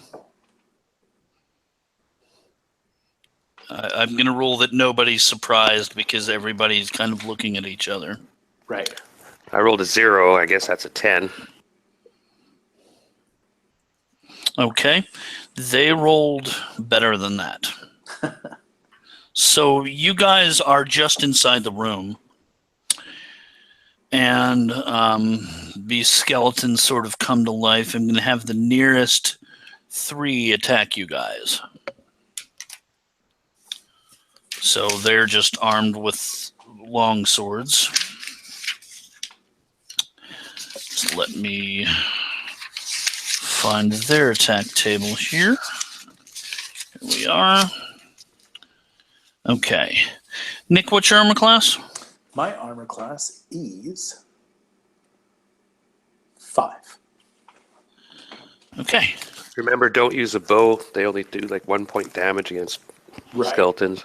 Yeah, I would have pulled my long sword. Okay. Nick 1 pops up, and he's moving kind of slow, so you're easily able to duck under his swing. David, one of them attacks you, and it's about the same thing. They're not moving real good right now. And one of them, let's see what happens to him. And I was going to put myself in front, too, to actually absorb attacks. Okay, well, what happens? This is interesting. Okay, the last one that attacked you fumbled. So what he did was when he made the attack, and I did roll for this, he attempted to, when he made the attack, he slipped and ended up lopping the head off of one of his buddies. Yes. Perfect. Aha! The gods are helping us in this temple. That guy there is on our side. Let me see something real quick here. He had issues to work out.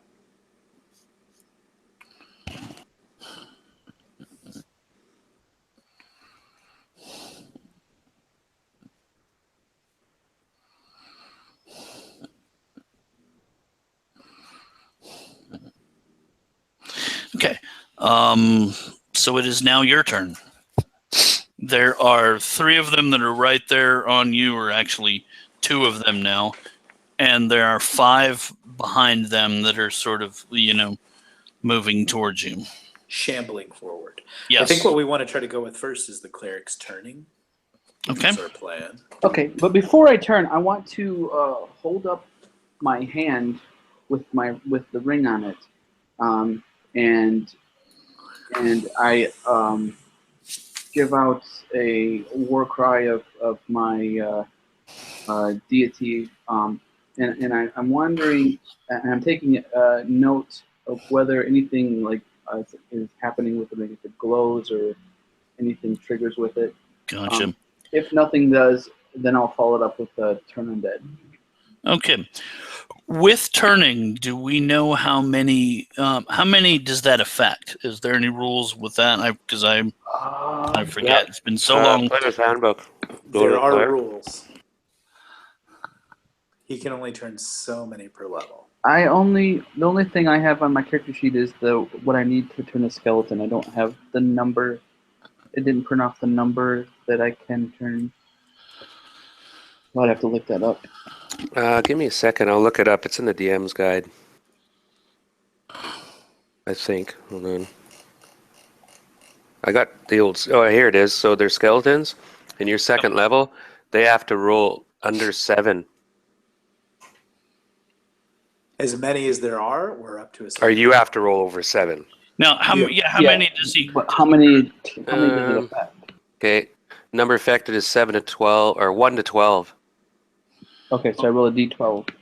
Roll a d12.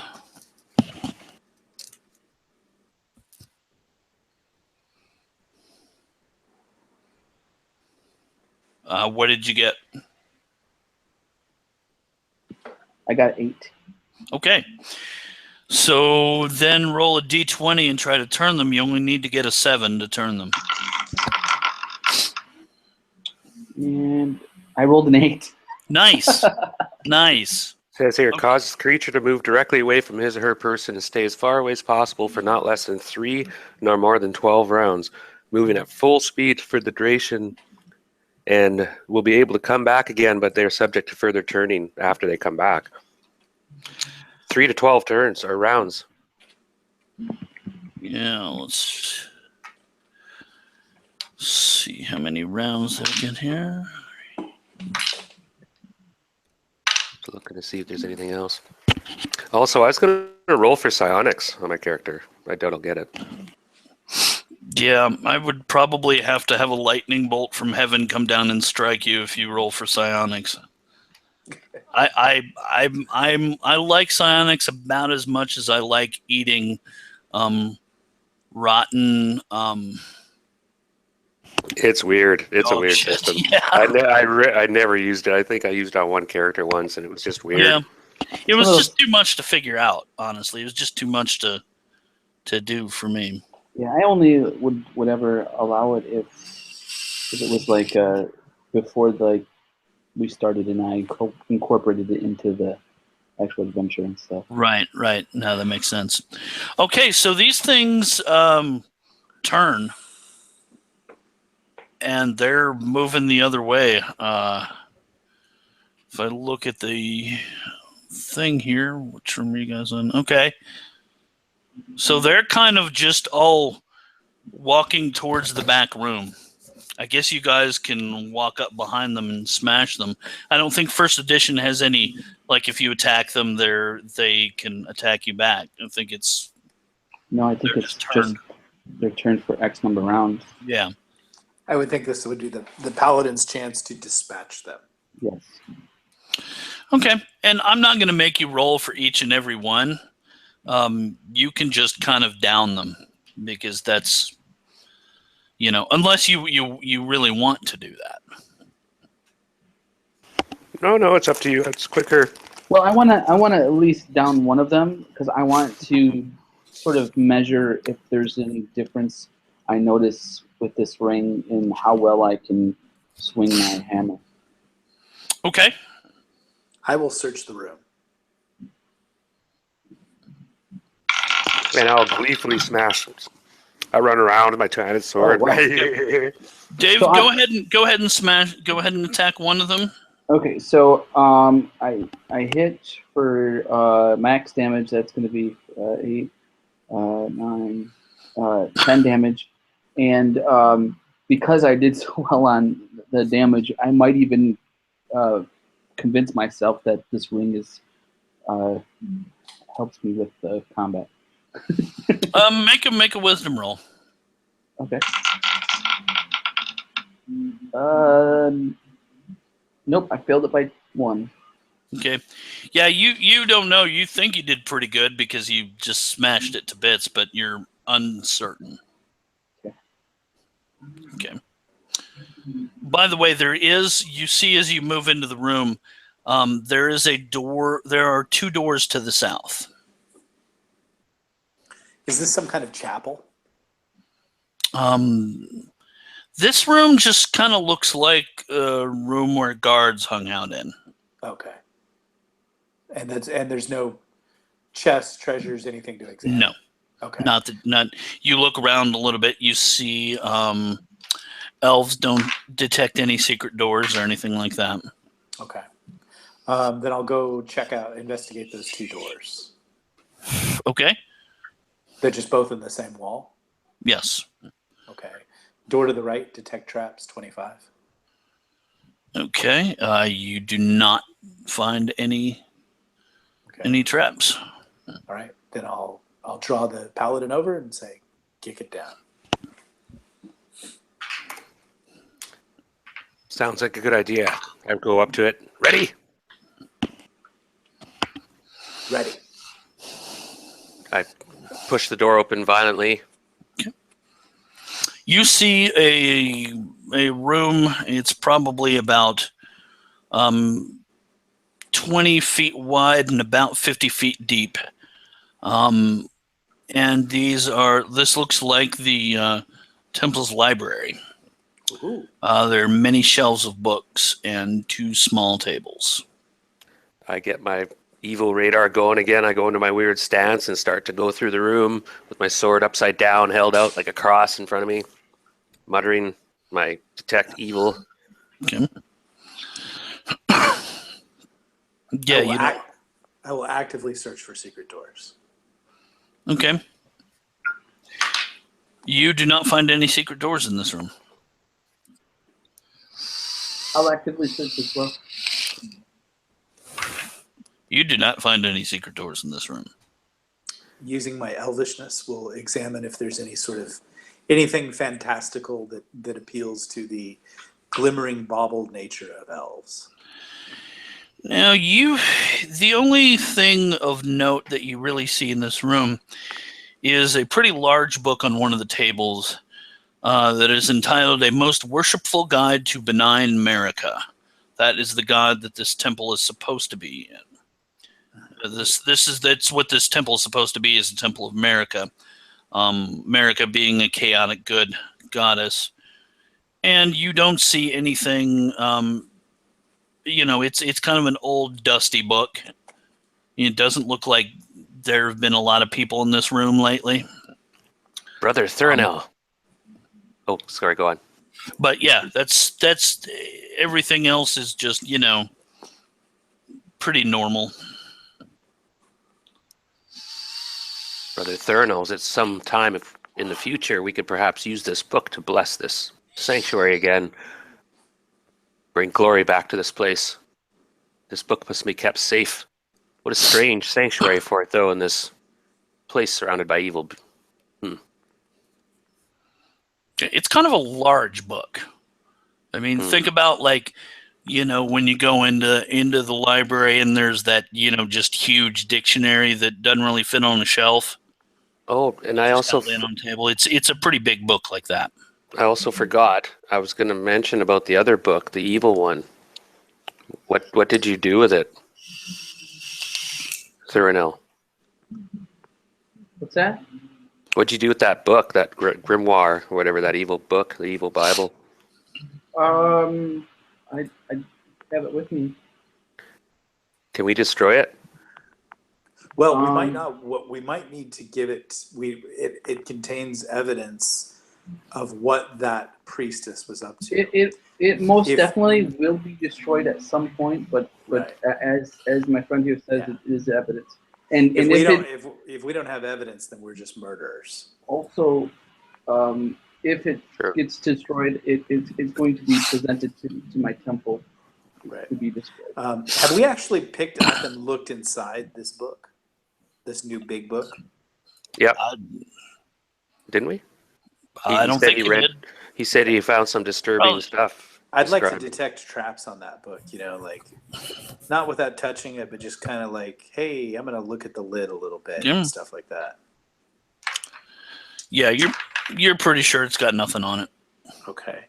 Then I'll take... I think I'll turn it over to the cleric. I would say maybe there's some information in this book. We might want to look through it. Okay. I will look at it.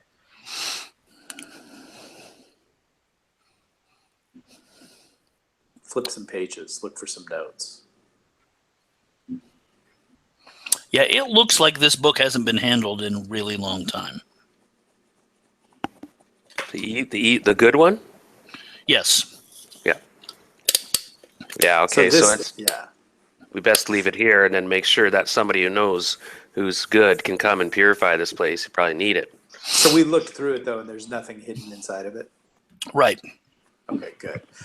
We don't know what happened to the old priest. We just heard that she replaced him, right? Yeah, that's all you know. Yeah. You have no idea where that priest is. But obviously this has not been... They were up to no good down here. Right. Well, they weren't up to anything down here. They just weren't up to... They were doing... Okay, so... all right, we'll go back out of the room and check the other south door. Okay. That door's not locked. You push it open. Seems a 30 feet wide by 20 feet deep. You see this chamber contains a small table and 2 comfortable chairs with an unopened wine bottle and 2 clean glasses on a shelf in the corner. 2 clean glasses. Yes. Everything in the other room is dusty and disused. Yes. This, on the other hand, is not. Yes. Interesting. There's a mystery here.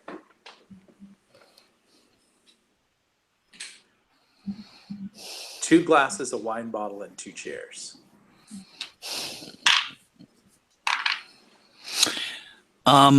Dave, you also, as soon as you walk into this room, you were driven, or you were not driven, but you were drawn to a place in the wall on the south wall that you think looks kind of funny, like it might be a secret door. I will search for a way to open it. Okay. Yeah, you're pretty sure you could just push it open. There is a door on the west side of the wall as well. As an elf who likes wine, it's notorious elves love wine. I'm going to go ahead and try to discern from visually what kind of wine it is. It looks curiously like some of the wine that you had seen in the Slumbering Serpent, the Inn of the Slumbering Serpent. And it looks like they got it from there. So not like the grain place. Their thing was beer. Right. This looks like the wine from there. Okay, Yep. so that's interesting. So I'm going to note that to the party. Like, this is the wine from the inn that we trust. So they're in But on that- this. But They're that part of this Derek- viper's nest as well. So, well, I don't know. That Well, they Derek guy, could. Maybe they just like. Maybe villains. Yeah. These villains just like good wine. that Derek the assassin would drink wine there, right? Do I Yep. remember that correctly, DM? Okay, so does this seem like the wine he was drinking? Because I bought him wine. I had her bring it over. Yes, it does. Aha. So now we know the assassin comes here. We're building a medieval case. Did you kill this Like- said assassin? No, this assassin threatened to kill us. Yeah, he approached Nick in the inn that they're staying in the middle of the, like, during breakfast. And most towns frown upon like murder in the middle of the daytime out in public. Sort of like a James Bond moment. I will see you soon. Pretty much. I'm tempted to add the poison to the wine because I know he'll come back. Is that next level chess? Do I do that? Well, I would advise against it because of there's no way that we can assure that he's the one that drinks it. We don't want an innocent to drink it. Right, but see, here's what I'm thinking. Cowards use poison. Well, yes, all of that, but this was his poison. Oh, So we know that this is most likely his wine. We know that he's been following us, and we know that he's interested in getting something that we have back. If he's a wine drinker and he follows our path, it stands to reason that he will come through this room, and he will most likely avail himself of a drink, especially after witnessing all his plans and chaos. So the problem with an assassin is he's not going to fight you, Paladin, honorably. He's going to come at you out of the dark. Somebody roll a d6. All right, somebody roll a d6. 3. Okay. As you're sitting here debating about what to do, the wall opens up to the south and the door to the west opens up, and 2 goblins hop through each door. So everybody should roll initiative. Party Goblins? Yep, party initiative. Goblins? Goblins. In this place? Yep. I am pissed. My sword whistles. I rolled a 2. Okay. So you guys will go first. Paladin, wail away. I stave in the head of the nearest goblin with a roar. Okay. Lunge at him. We can attack AC 6. 15, that's unmodified, so I got an 18 to one the hit. Oh, yeah, that'll hit. Aha! 9 points damage. And you cave in his head. Crunch! And my ferocity, I do backswing if I can, but I didn't roll that great, I guess. Okay. Goblin number 2.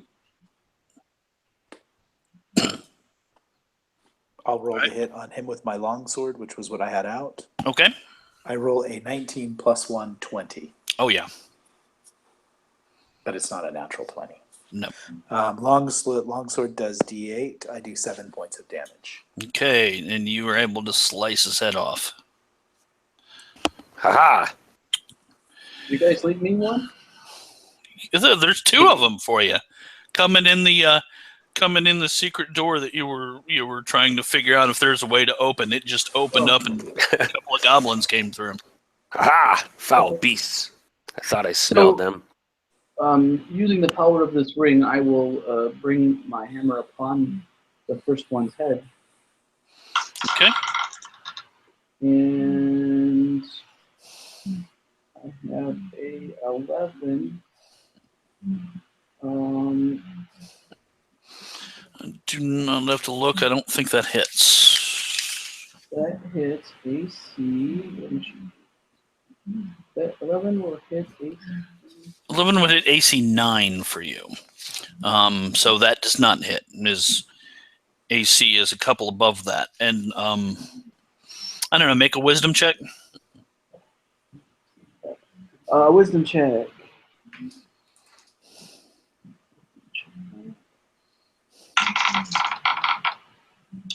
Yes, I succeeded. Okay. You do not believe that the ring helped you in your attack. Well, that's right, because I missed. So, the two goblins that are in the south wall attack the cleric. And let's see here.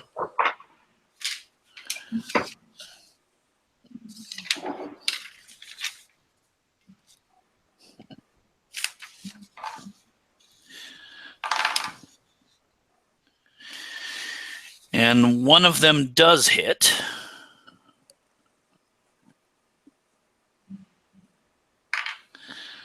With his short sword and does 2 points of damage.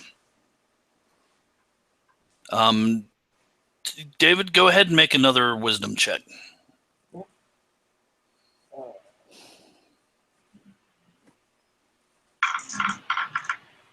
Yes, I succeeded by a lot. I'm sorry? Yes, I succeeded quite. I did quite well. You believe that this ring made it a little harder to hit you. Okay.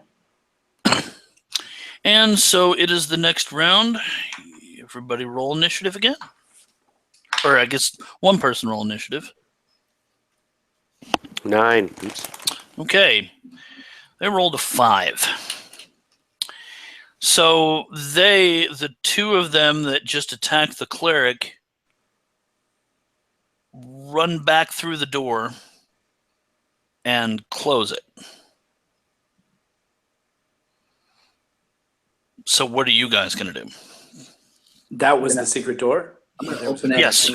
Yeah, that was the secret door.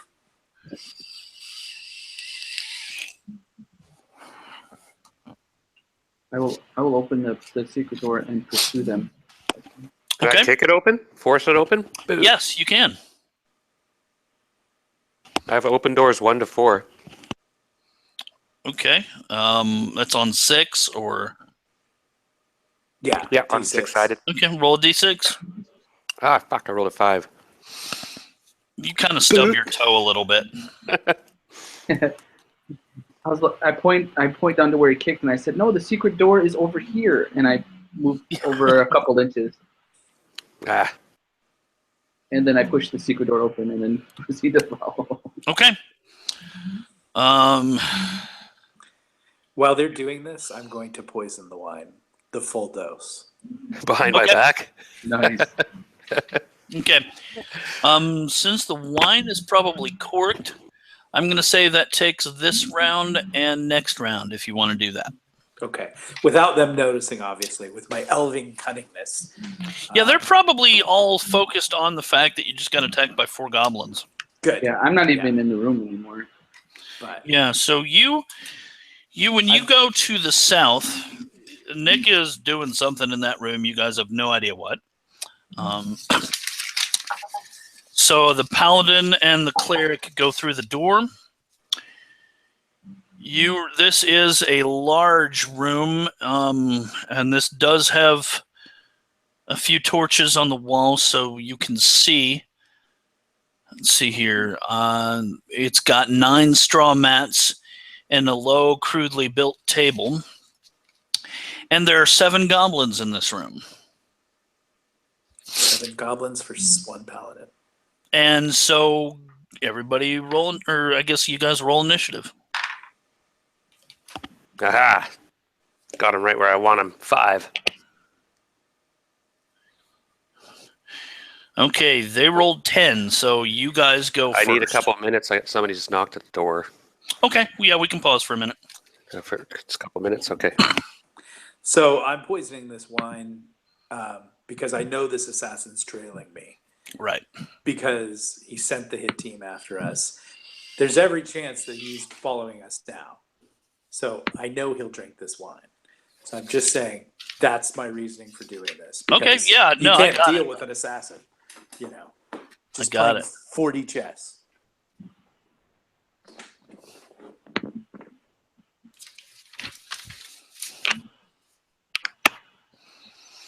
Yeah, me as a player is totally cool with you poisoning the wine. Yeah. My character. Right. No, it has to be that way. Yeah. And in all honesty, my character is. I made him as neutral, but after reading the deity that he's choosing, I probably would change him to chaotic good, and I probably wouldn't care that he poisoned it. Right. But I do kind of. There is a paladin here, and I do want to kind of keep on good terms with him. So I would kind of lean on his favor for the most part, and maybe not be my true self when he's around. I think you guys have worked together for a while, and David, you've sort of perfected the art of, when the thief goes into his, things that he likes to do, hey, what's this in the other side of the room? Mm-hmm. That's kind of the way you handle things like him poisoning the wine. We've learned to handle B.A. Baracus.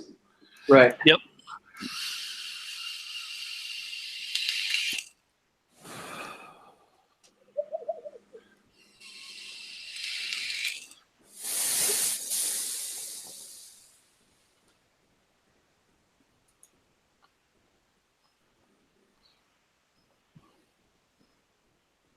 But then with the assassin out of the way, all the gold will be mine. I mean, ours. Of course, I can also see after the combat me walking back in the room saying, "Oh man, those goblins, that was a tough fight. I'm parched." Then I would have to bust myself out. Oh, for leveling in this game, I know when you go by the book, it says you're supposed to find someone to train you and pay 1,500 gold per level per week, right? And all that. Not only have I never played by those rules, I don't know anyone that's ever played by those rules. I've only seen people that use that if they play by all the other rules, because it makes sense if you play by all the other rules, because you get so much coin that that's really one of the things that you get the coins for. Otherwise, you end up having so much coin that you can't carry it all, and you need to like stash it and hide it and stuff.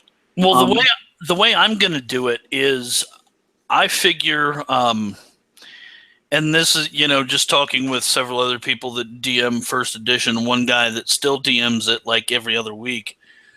What he does is he has them pay, a certain amount, per level, and then it's just, waive the rest.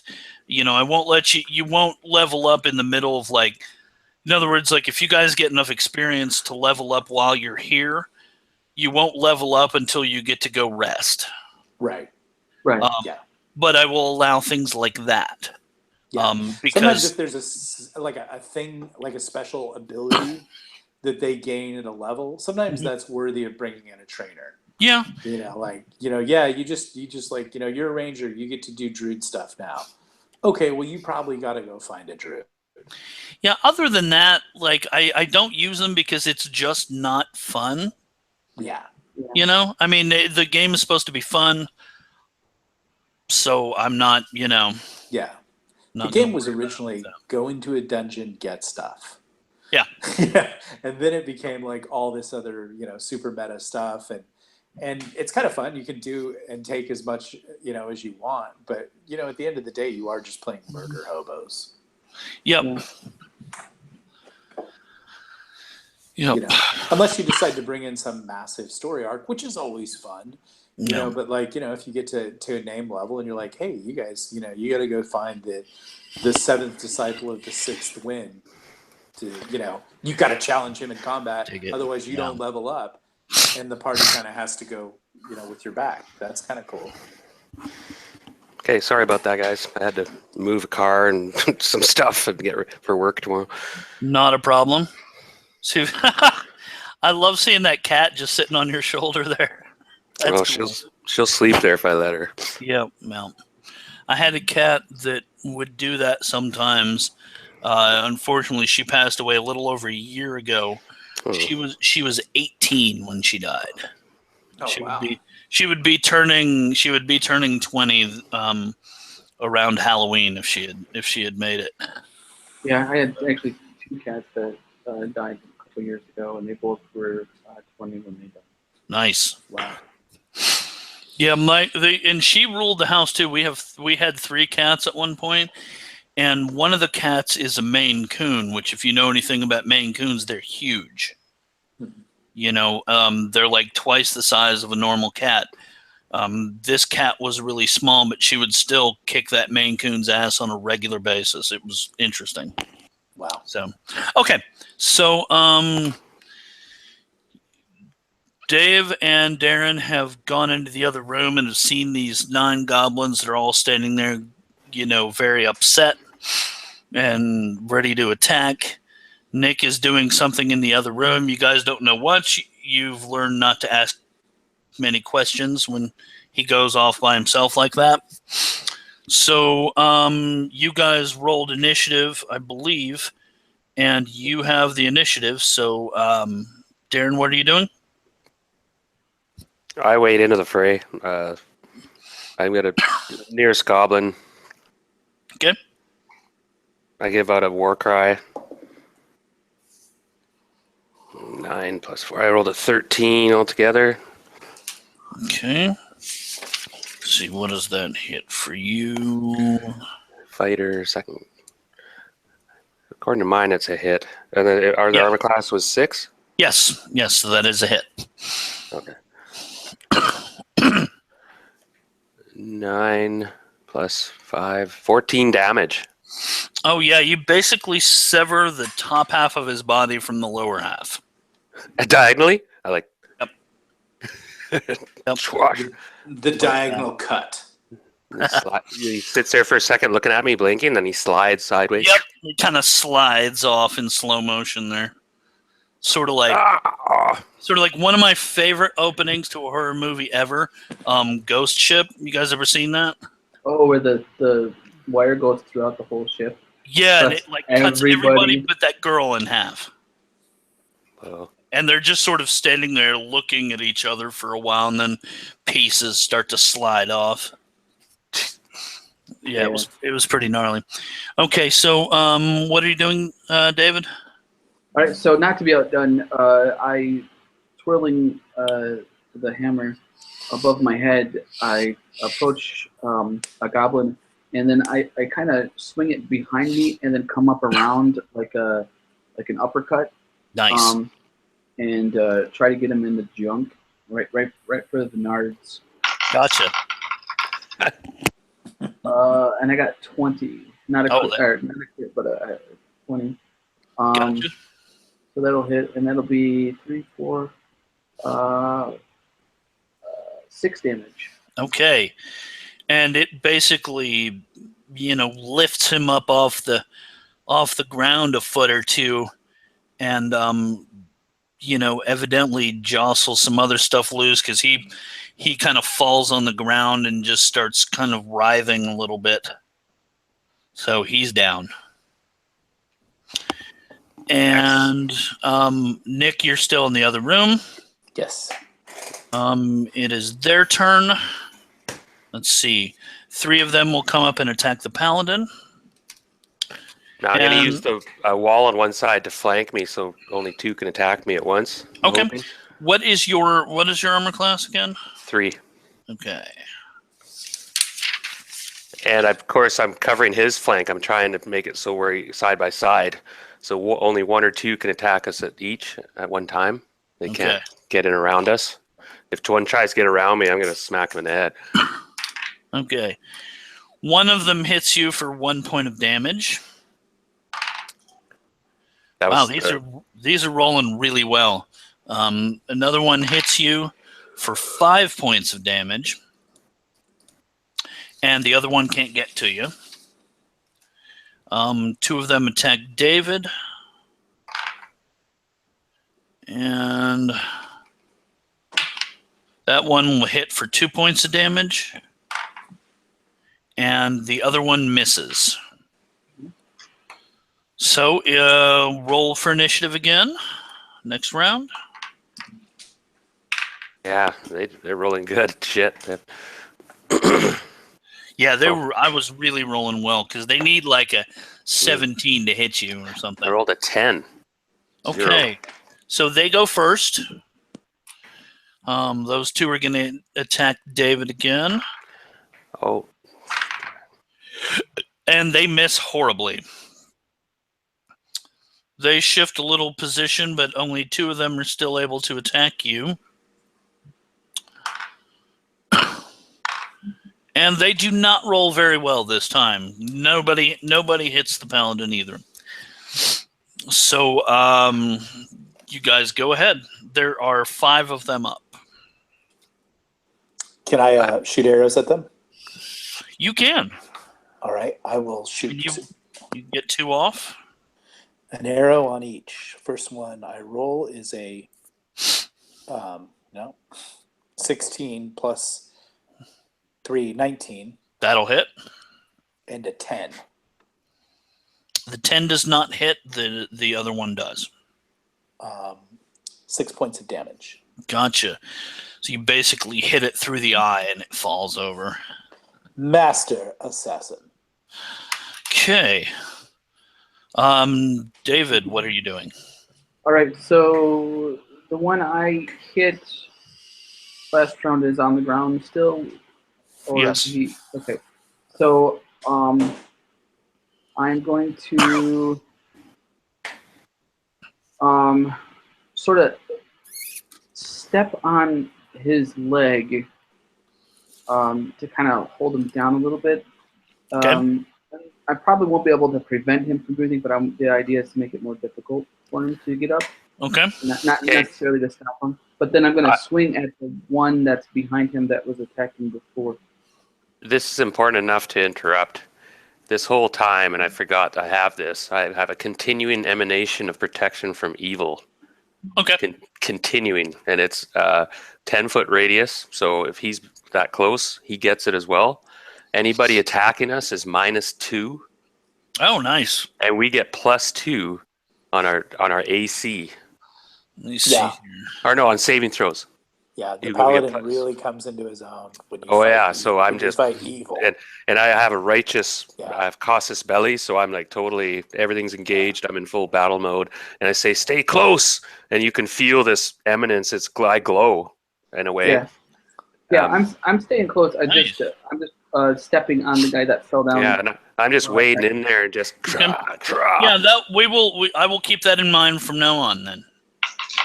And then my attack is going to be 13, which will hit on the class 7. That does not hit. All right. And that will be it for me. Okay. Darren? Okay, so how many are down now? Is that 3? There's That's 4 of them still up. So I say, I lead the charge, like at the tip of the wedge. I say, "At them," and I just charge into the closest bunch, emanating this power, Okay. and scream my battle cry. My Onzar! Go for it. Natural 20. Nice. Roll a percentile die. That is the money shot right there. 33, okay. Okay. These things have few enough hit points that I'm not going to make you roll. But I'm going to rule, since they are such lowly creatures and you rolled so high, I would hate for that to go wasted. So you basically lop the heads off of 2 of them. Oh, right. Just, this is what I was built for. Okay. So there's 2 left. I will give them an arrow apiece. They, I believe it is their turn now. Let me see what they're going to do. Oh yeah, that's right. Thrum. Which is too bad. Okay. 19 and a 20.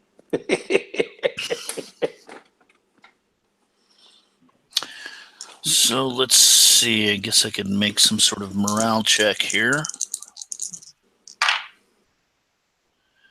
Okay, they're going to continue fighting. So one of them will attack David, the one you said you were kind of trying to step on him to keep him from going somewhere. Right. Okay, he's going to attack you. Ooh, natural 20. Uh-oh. Oh, he returned the favor, didn't he? He did. He only rolled a 9 on the percentile, so just regular. It will do a whopping 8 points of damage. Oh, ouch. Yeah. And the other one is going to leap for Nick. No! Am I in the way, though? Like, can he get around me? I said I was at the tip of the wedge. I could, I guess. He can get around you one way, although this guy does not, he's trips or something. He doesn't fall, but he is not able to hit Nick. So let us roll initiative for the next round. 2. Okay, they got a 7, so you guys are up first. And there's 3 left now, or 2 left? There are 2 left. Okay, are they close together? No, one of them is right in front of David. He just dealt a whopping 8 points of damage to him with a pretty lucky hit. And one of them attacked Nick and missed. I kill the one that hit my companion. Okay. And get in front of him so he can't attack him again. I'll defend him. And smite him down while I'm doing that. Okay, go for it. Oh, that was an excellent catch. 7 plus 3. I rolled a 10. Yeah, that does not hit him. But you are able to get in front of him so that he is not... I'm assuming, David, that when you get hit, you kind of stagger a little bit because it was a nice bit of damage. The paladin jumps in front of you, and he attempts to hit the goblin. He does not hit the goblin, but he is between you and the goblin now. Okay. So what are you doing? Is the goblin? Did the goblin get up when he hit me, or did he hit me from the ground? No, he got up. Get up. Okay.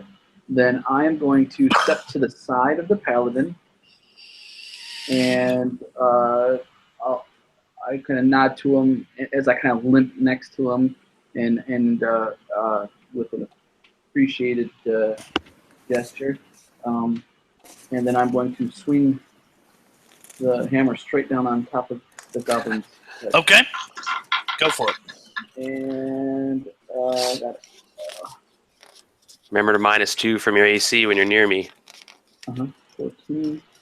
That will hit armor class 6. Okay, that does not. Wait. Or wait. Yes, it does hit. It does hit. It's actually so it's armor class 4. Okay. And that is 7 damage. Yeah, you basically, his head caves in, and he crumples to the ground, and he's down. And then I finish with that same gesture as I pull the hammer back towards me and wipe the gooky hair brain matter off the end. I nod to the fallen goblin, and I say, I appreciate the gesture, Paladin, but it was unneeded. All right, Nick, what are you doing? Well I'm said. going to do 2 arrows at point blank. I rolled a 5 and a 17 total.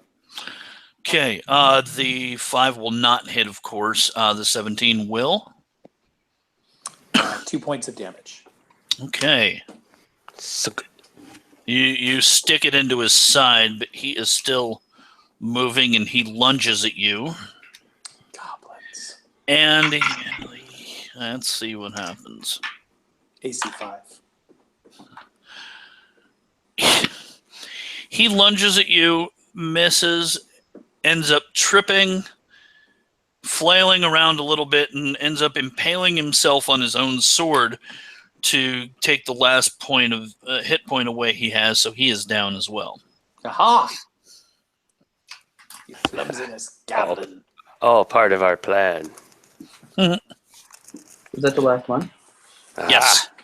So then I take this time as I finally get the smear of like scalp hair off the hammer. I continue the speaking to the paladin, and I say that as you can see, my patron is of Corellin, who is our god of war and protection. Nice. You'll fit right in. Can we search the room?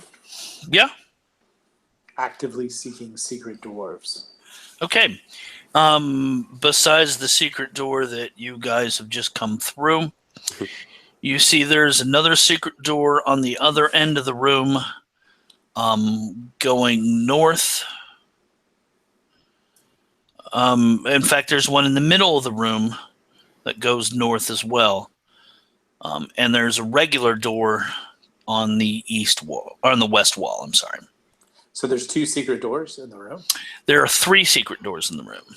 There's the one we came through. There's one in the center of the room, so is that like a trap door? No, it's another. They're all basically like just made to look like they're part of the wall, but they kind of, Oh, I see. Okay. pull Well, inwards. we'll search the one in the middle first, I would say. Okay. Let's open that up and see where that goes. Okay. You see a large room that is kind of, I don't know, let's say reverse L-shaped, with a hallway at the eastern end of it. You see a rack and a table with heavy straps attached to it that occupy the center of the room. You see an iron maiden standing in the corner. Several empty pine boxes about 6 by 2 by 3 are stacked against the west wall. So you're pretty sure this was like a torture chamber. We'll search the boxes. Okay. Yeah, the boxes look like fresh coffins that haven't been used yet. Okay. No prisoners in here or anything like Nope. that? Nope. Any way to get out or anything? There is a regular door down the hallway to the east, and there's a regular door. There's another regular door in the east wall that's sort of at the end of the room that you were on, and then there's a door in the south wall. In the torture chamber. Yes. Okay. So I guess we'll search the east door, see where that leads. Okay. And we're underneath the temple right now, right? Yes. What a foul place. This dirty work down here. Too much. The door to the on the very now you're talking the one down the hallway, right? So there was a door leading in. There was a door down the hall to the east, and there was one more door in here. Let me see here. I might be able to.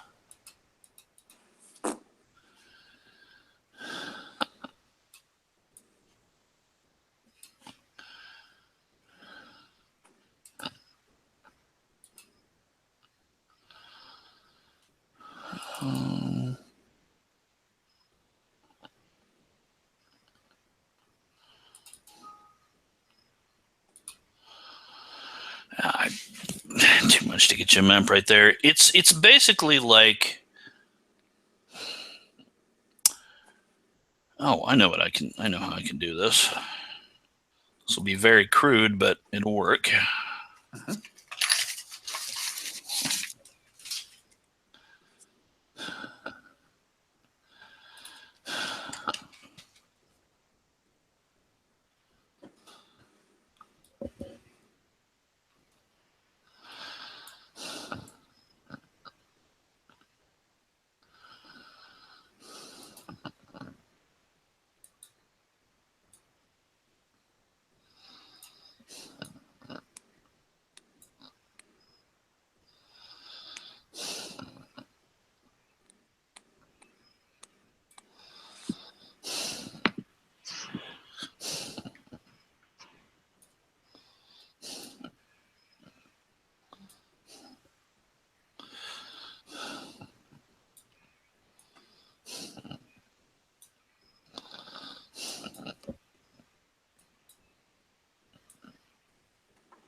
I'm back.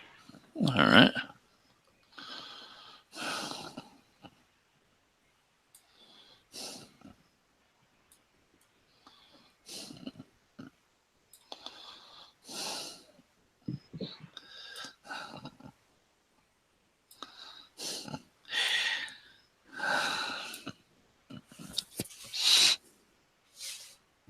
All right. This is kind of a shitty representation, but I did this in paint last second here.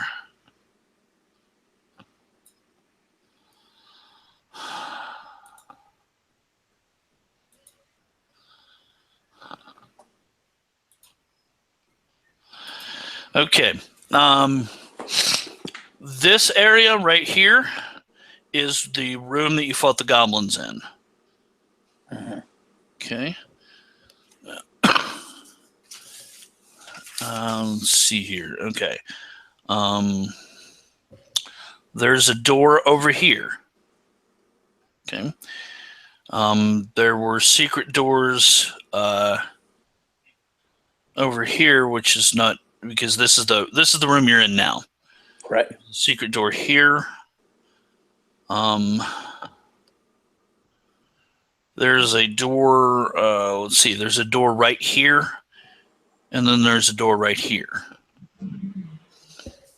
Should we the secret door is what we came through.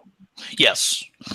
Okay. So we'll search the door between the door and the door that leads out of the room, the hall. Like Okay. Yeah. The one that's right here. Yeah. Okay. This you open that door and it just leads back to that big room where you fought the goblins. Okay. So then we'll search the door at the room at the end of the hall. Okay. Over here or over here? To the south or east? Let's go south. Okay.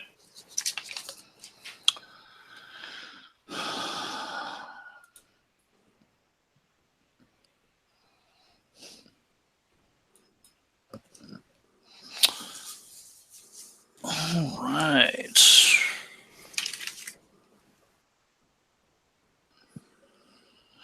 Okay, you see a room that it appears to be about 20 feet wide and about 40 feet deep. There seems to be the elves can tell at the end of the wall there's a break in the wall on the east.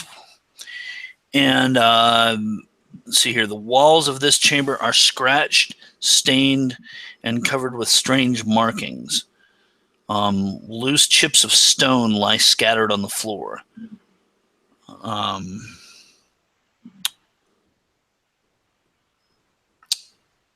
And wait a minute, am I rating the right one? Yeah, you don't see anything else. It's just kind of a screwed up room. I will point out the secret door to the paladin and say, let's go through that. Aye. Okay. Follow me. So you go up and you go through the secret door that's in the torture chamber again. That's what you're doing? Yes. Okay. That just leads back into the big room you fought the goblins in. Oh, I thought there's a secret door in the screwed up room. Oh, the ones? No, there's not a secret door in that room. It's just that you can tell the wall sort of only goes down about 30 feet, and the room is about 40 feet long, so there's like another passage there. Oh, I see. Yeah. Okay, well, I guess we want to go through that then. I thought a break in the wall meant a secret door. Okay.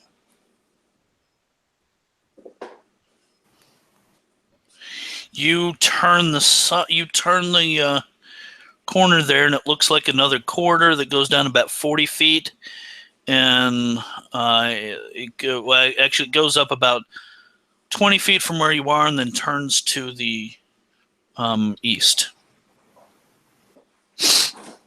Then we should follow it.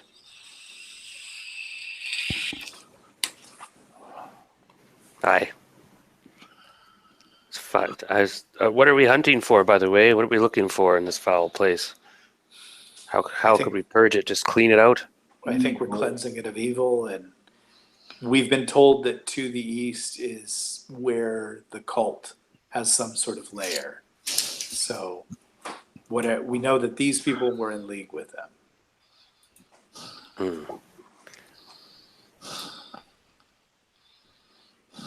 All right, then. On we go. I go through the next door. There's no more light? No, not. You kind of see as you turn, and the hallway goes up north, and there's a passageway to the east. There's a faint glow coming from there, like there's light in the other room. Oh. Maybe I'll go forward and investigate it stealthily. Yeah, so be it. We may be outnumbered. It might be wise. All right, I will move silently and try to get as close as I can to the light. Okay. Roll a d6. Rolling a d6 for surprise. 2. Okay. So you are surprised. Aha. When, let's see, how does this work? And let me see what segment that's on. All right. I may be surprised, but am I able to hide in shadows and be surprised? Well, let's take the hide in shadows roll and see if that helps you out. It does not, All right. unless your hide in shadow skill is 93. No. You turn the corner and there's a guy in a robe sort of standing there, and he lets loose a spell. This area, this sort of like glowing light appears near you. It forms into the shape of a hammer, and it attempts to strike you. All right. Okay.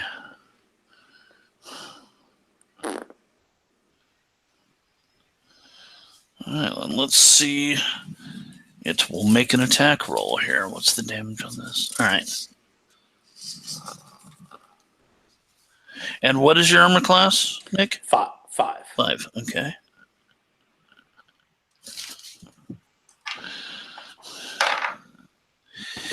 You were able to duck out of the way. Sweet. So now everybody should roll initiative. See this. I roll a 7. Okay. He rolled a 2. So let me find this here.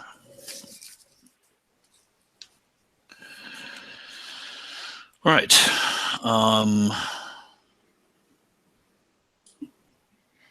What other weapon does he have? So it's a room and it's a wizard. What's the room like? It's just he's standing in the hallway. The hallway goes down about 20 or 30 feet, and there's a passage that goes off to the east again, and he's standing there at the corner. He casts the spell at you. He's no wizard. So he's going to, let's see. I snarl out, it's dark, arcane, evil. Evil cleric. Okay. Yeah. What's this? Okay. Stay close to me. You get your plus. He's -2 on his Okay. to hit. How many segments is this? Okay. You guys rolled an 8, you said? Or 7? Okay, he rolled a 2. He starts casting a spell. And it is your turn. How 2 far away is arrows. Okay, let's see what his AC is. Okay. You have to hit AC 1. AC 1. So with the paladin, do I get a plus to hit, or is it just reduced? No. Okay, so my to hit AC 0 is 20. Okay. So to hit AC 1 would be 19. Yep. So you need to roll a 19 or 20 to hit him. Right. I have +3 because I have +1 bow, +1 dex, +1 because of an elf. Okay, so first roll is a 16 plus 3, 19, so that hits. That would hit. And the next one is an 11 plus 3, 14. Good shot. So, Okay. thank you. So Roll your damage. D6 plus 1, I get a 7. Okay. Do I You stop hit him his with an arrow. spell? You do. The Sweet. spell sort of like fizzles out, and he's like, ah! And, he pulls a sort of a hammer from that he's got on his side. So, Daryl, what are you doing? Oh, Darren, yeah. Yeah, Darren, what are you doing? If I reach this guy, he's done for. I'm going to cave his head in with my two-handed sword. Okay, go for it. Foul. Doer of... Okay, he has armor class 1, you say? Yes.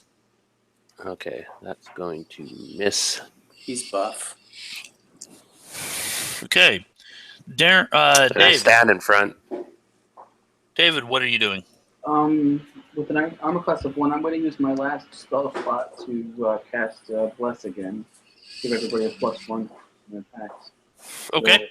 That'll take effect next round. And roll for initiative again.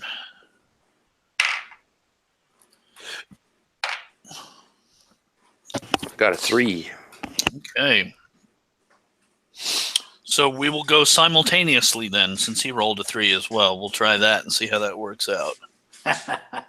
All right. So he will. What is your AC there? And he gets a -2, I believe. Yeah. AC is 3. Okay. Are you saying he's evil? Yeah. He might be. Yeah. All right. Misunderstood. He's not evil. He's just misunderstood. Okay. Ooh, and he does hit you. All right. He does 5 points of damage. Damn it. Hits you with like a hammer, cudgel type thing. So go ahead and make your attacks. Oh, 19. That's definitely a hit. Yep. And I get plus. Ooh, nice. 12 points damage. Okay.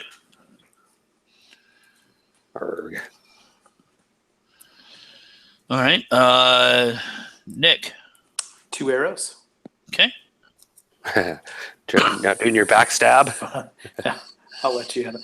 14 plus 3 is 17. Did we get the bless?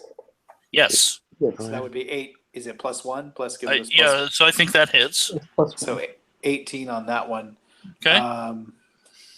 No, it doesn't hit because I need a 19. Oh. Okay. Cool. Yeah. All right. Yeah. Fire. And you get one more arrow, I believe. That misses a 10. Okay. And David, what are you doing? Can I make it to him? Yes. Okay. And I will cleave his blaspheming soul.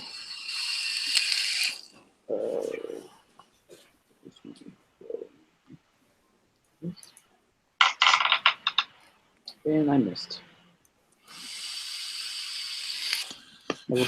Okay. You know what else I forgot? I forgot that he had the spiritual hammer up. He didn't attack with it last round. That lasts for a couple of rounds. Oh, It's going to... It doesn't need concentration? No, they don't have... let's see. Oh well, it's kind of vague there, but I believe that he probably will cease concentration on that with that hit that you made on him. So yeah, he does not. He does not get that. So I guess next round, or did you attack him, David? Yeah, I missed. Okay, and next round. I rolled a 1 that time. Oh, nice. Okay, you guys go first. I'm toe to toe with him. Yep. So I'm just gonna keep swinging best I can do. 11. That's 15. I need a So arm pass Paladin, 1. you should have like a 19 Thaco.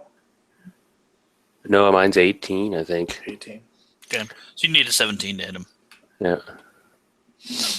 What is? I didn't. I missed. Okay. David. Right, I will try to succeed where the Paladin failed. And I will not be doing that today. All right. I Nick. told you to- What is my Thaco? My first E Thaco. the Second level fighter. fighter? No, you should be. Am I at a 19? I think you're at 19. Okay. So maybe I would have hit with that one, but it doesn't matter. It You're doesn't at either matter. 19 So, or 18. so with 2 arrows, miss with a 5, 15 plus 3 plus the 1 for bless, I would hit on that one. All right. Okay, plus 1, 7. 7 damage. The nice thing is I'm getting good arrow damage. Okay. So he's looking pretty poorly. He is going to disengage from you guys, and he is going to run around the corner. Can we let him? Like, can I smack him? I'll throw my sword if I have to. Okay, I'll give you an attack if you want to throw. I'll run after him too if I can just smack him. I got a 2-handed sword. It's pretty good reach. He's pretty quick, so I'll let you throw your Okay. sword at him. Okay. You're not getting anywhere. Throw it. Spear him. 17 I rolled. That's a hit with my adjustment. Okay. And 7 plus 12 points damage. And you spear him through the back. Ha-ha! And he cries out. He tries to cry out a curse at you as he dies, but it just bubbles and he falls over dead. Put my foot on his back and grab his sword and wrench it out and lop his head off. And then pick up his head. Ugh. Yeah. You will have no burial. I will search his body. Okay. Let's see. He has a pouch on him that has probably, I don't know, I'd say about 30 platinum, about 50 gold in it. Okay. He has, let's see, what else does he have on him? His shield that he was holding is not, it doesn't look, his shield and the mace that he had doesn't look like it's anything special. The chainmail that he is wearing looks pretty decent, though. You make a wisdom check. All right. I rolled a 2. I made it. Okay. You're pretty sure this is magical chainmail. Sweet. Judging from the way the armor looks and the way it was really hard to hit him, you believe that's the deal. But it's not necessarily elfin chain. No, it's not elfin chain, but it does look like decent chainmail. Can you guys wear it? I can wear it. The cleric can wear it too. All right, cleric. And chain would be better than splint, right? But you'll lose a lot of ranger abilities if you wear chain. I'm not a ranger. I'm actually just a thief fighter. Oh, gotcha. But what I was trying to be more is just an elf. And you won't be able to move silently and stuff. I wouldn't be able to move silently, but as a thief, I can wear anything. But Right. the main thing is with the cleric, he has splint. I'm sure you Oh, didn't yeah. take plate. I got plate. Yeah, but the cleric has splint, right? Yeah. So let's swap this out for that. For sure. All right, let's see what this guy's worth.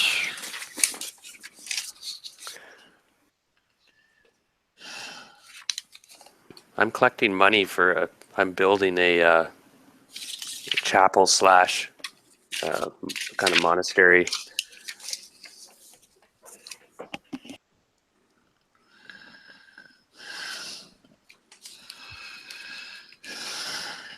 Heck, I might even see if this temple take on this temple as a place. Yeah, but then you can't adventure anymore. No, I mean I'd patronize it. Oh, I see. Or patronage. Patronage? No. I'd be its benefactor or whatever. I think benefactor, yeah. It would become my patron. And I'd use it as my place where I would rest and stuff and worship God and heal.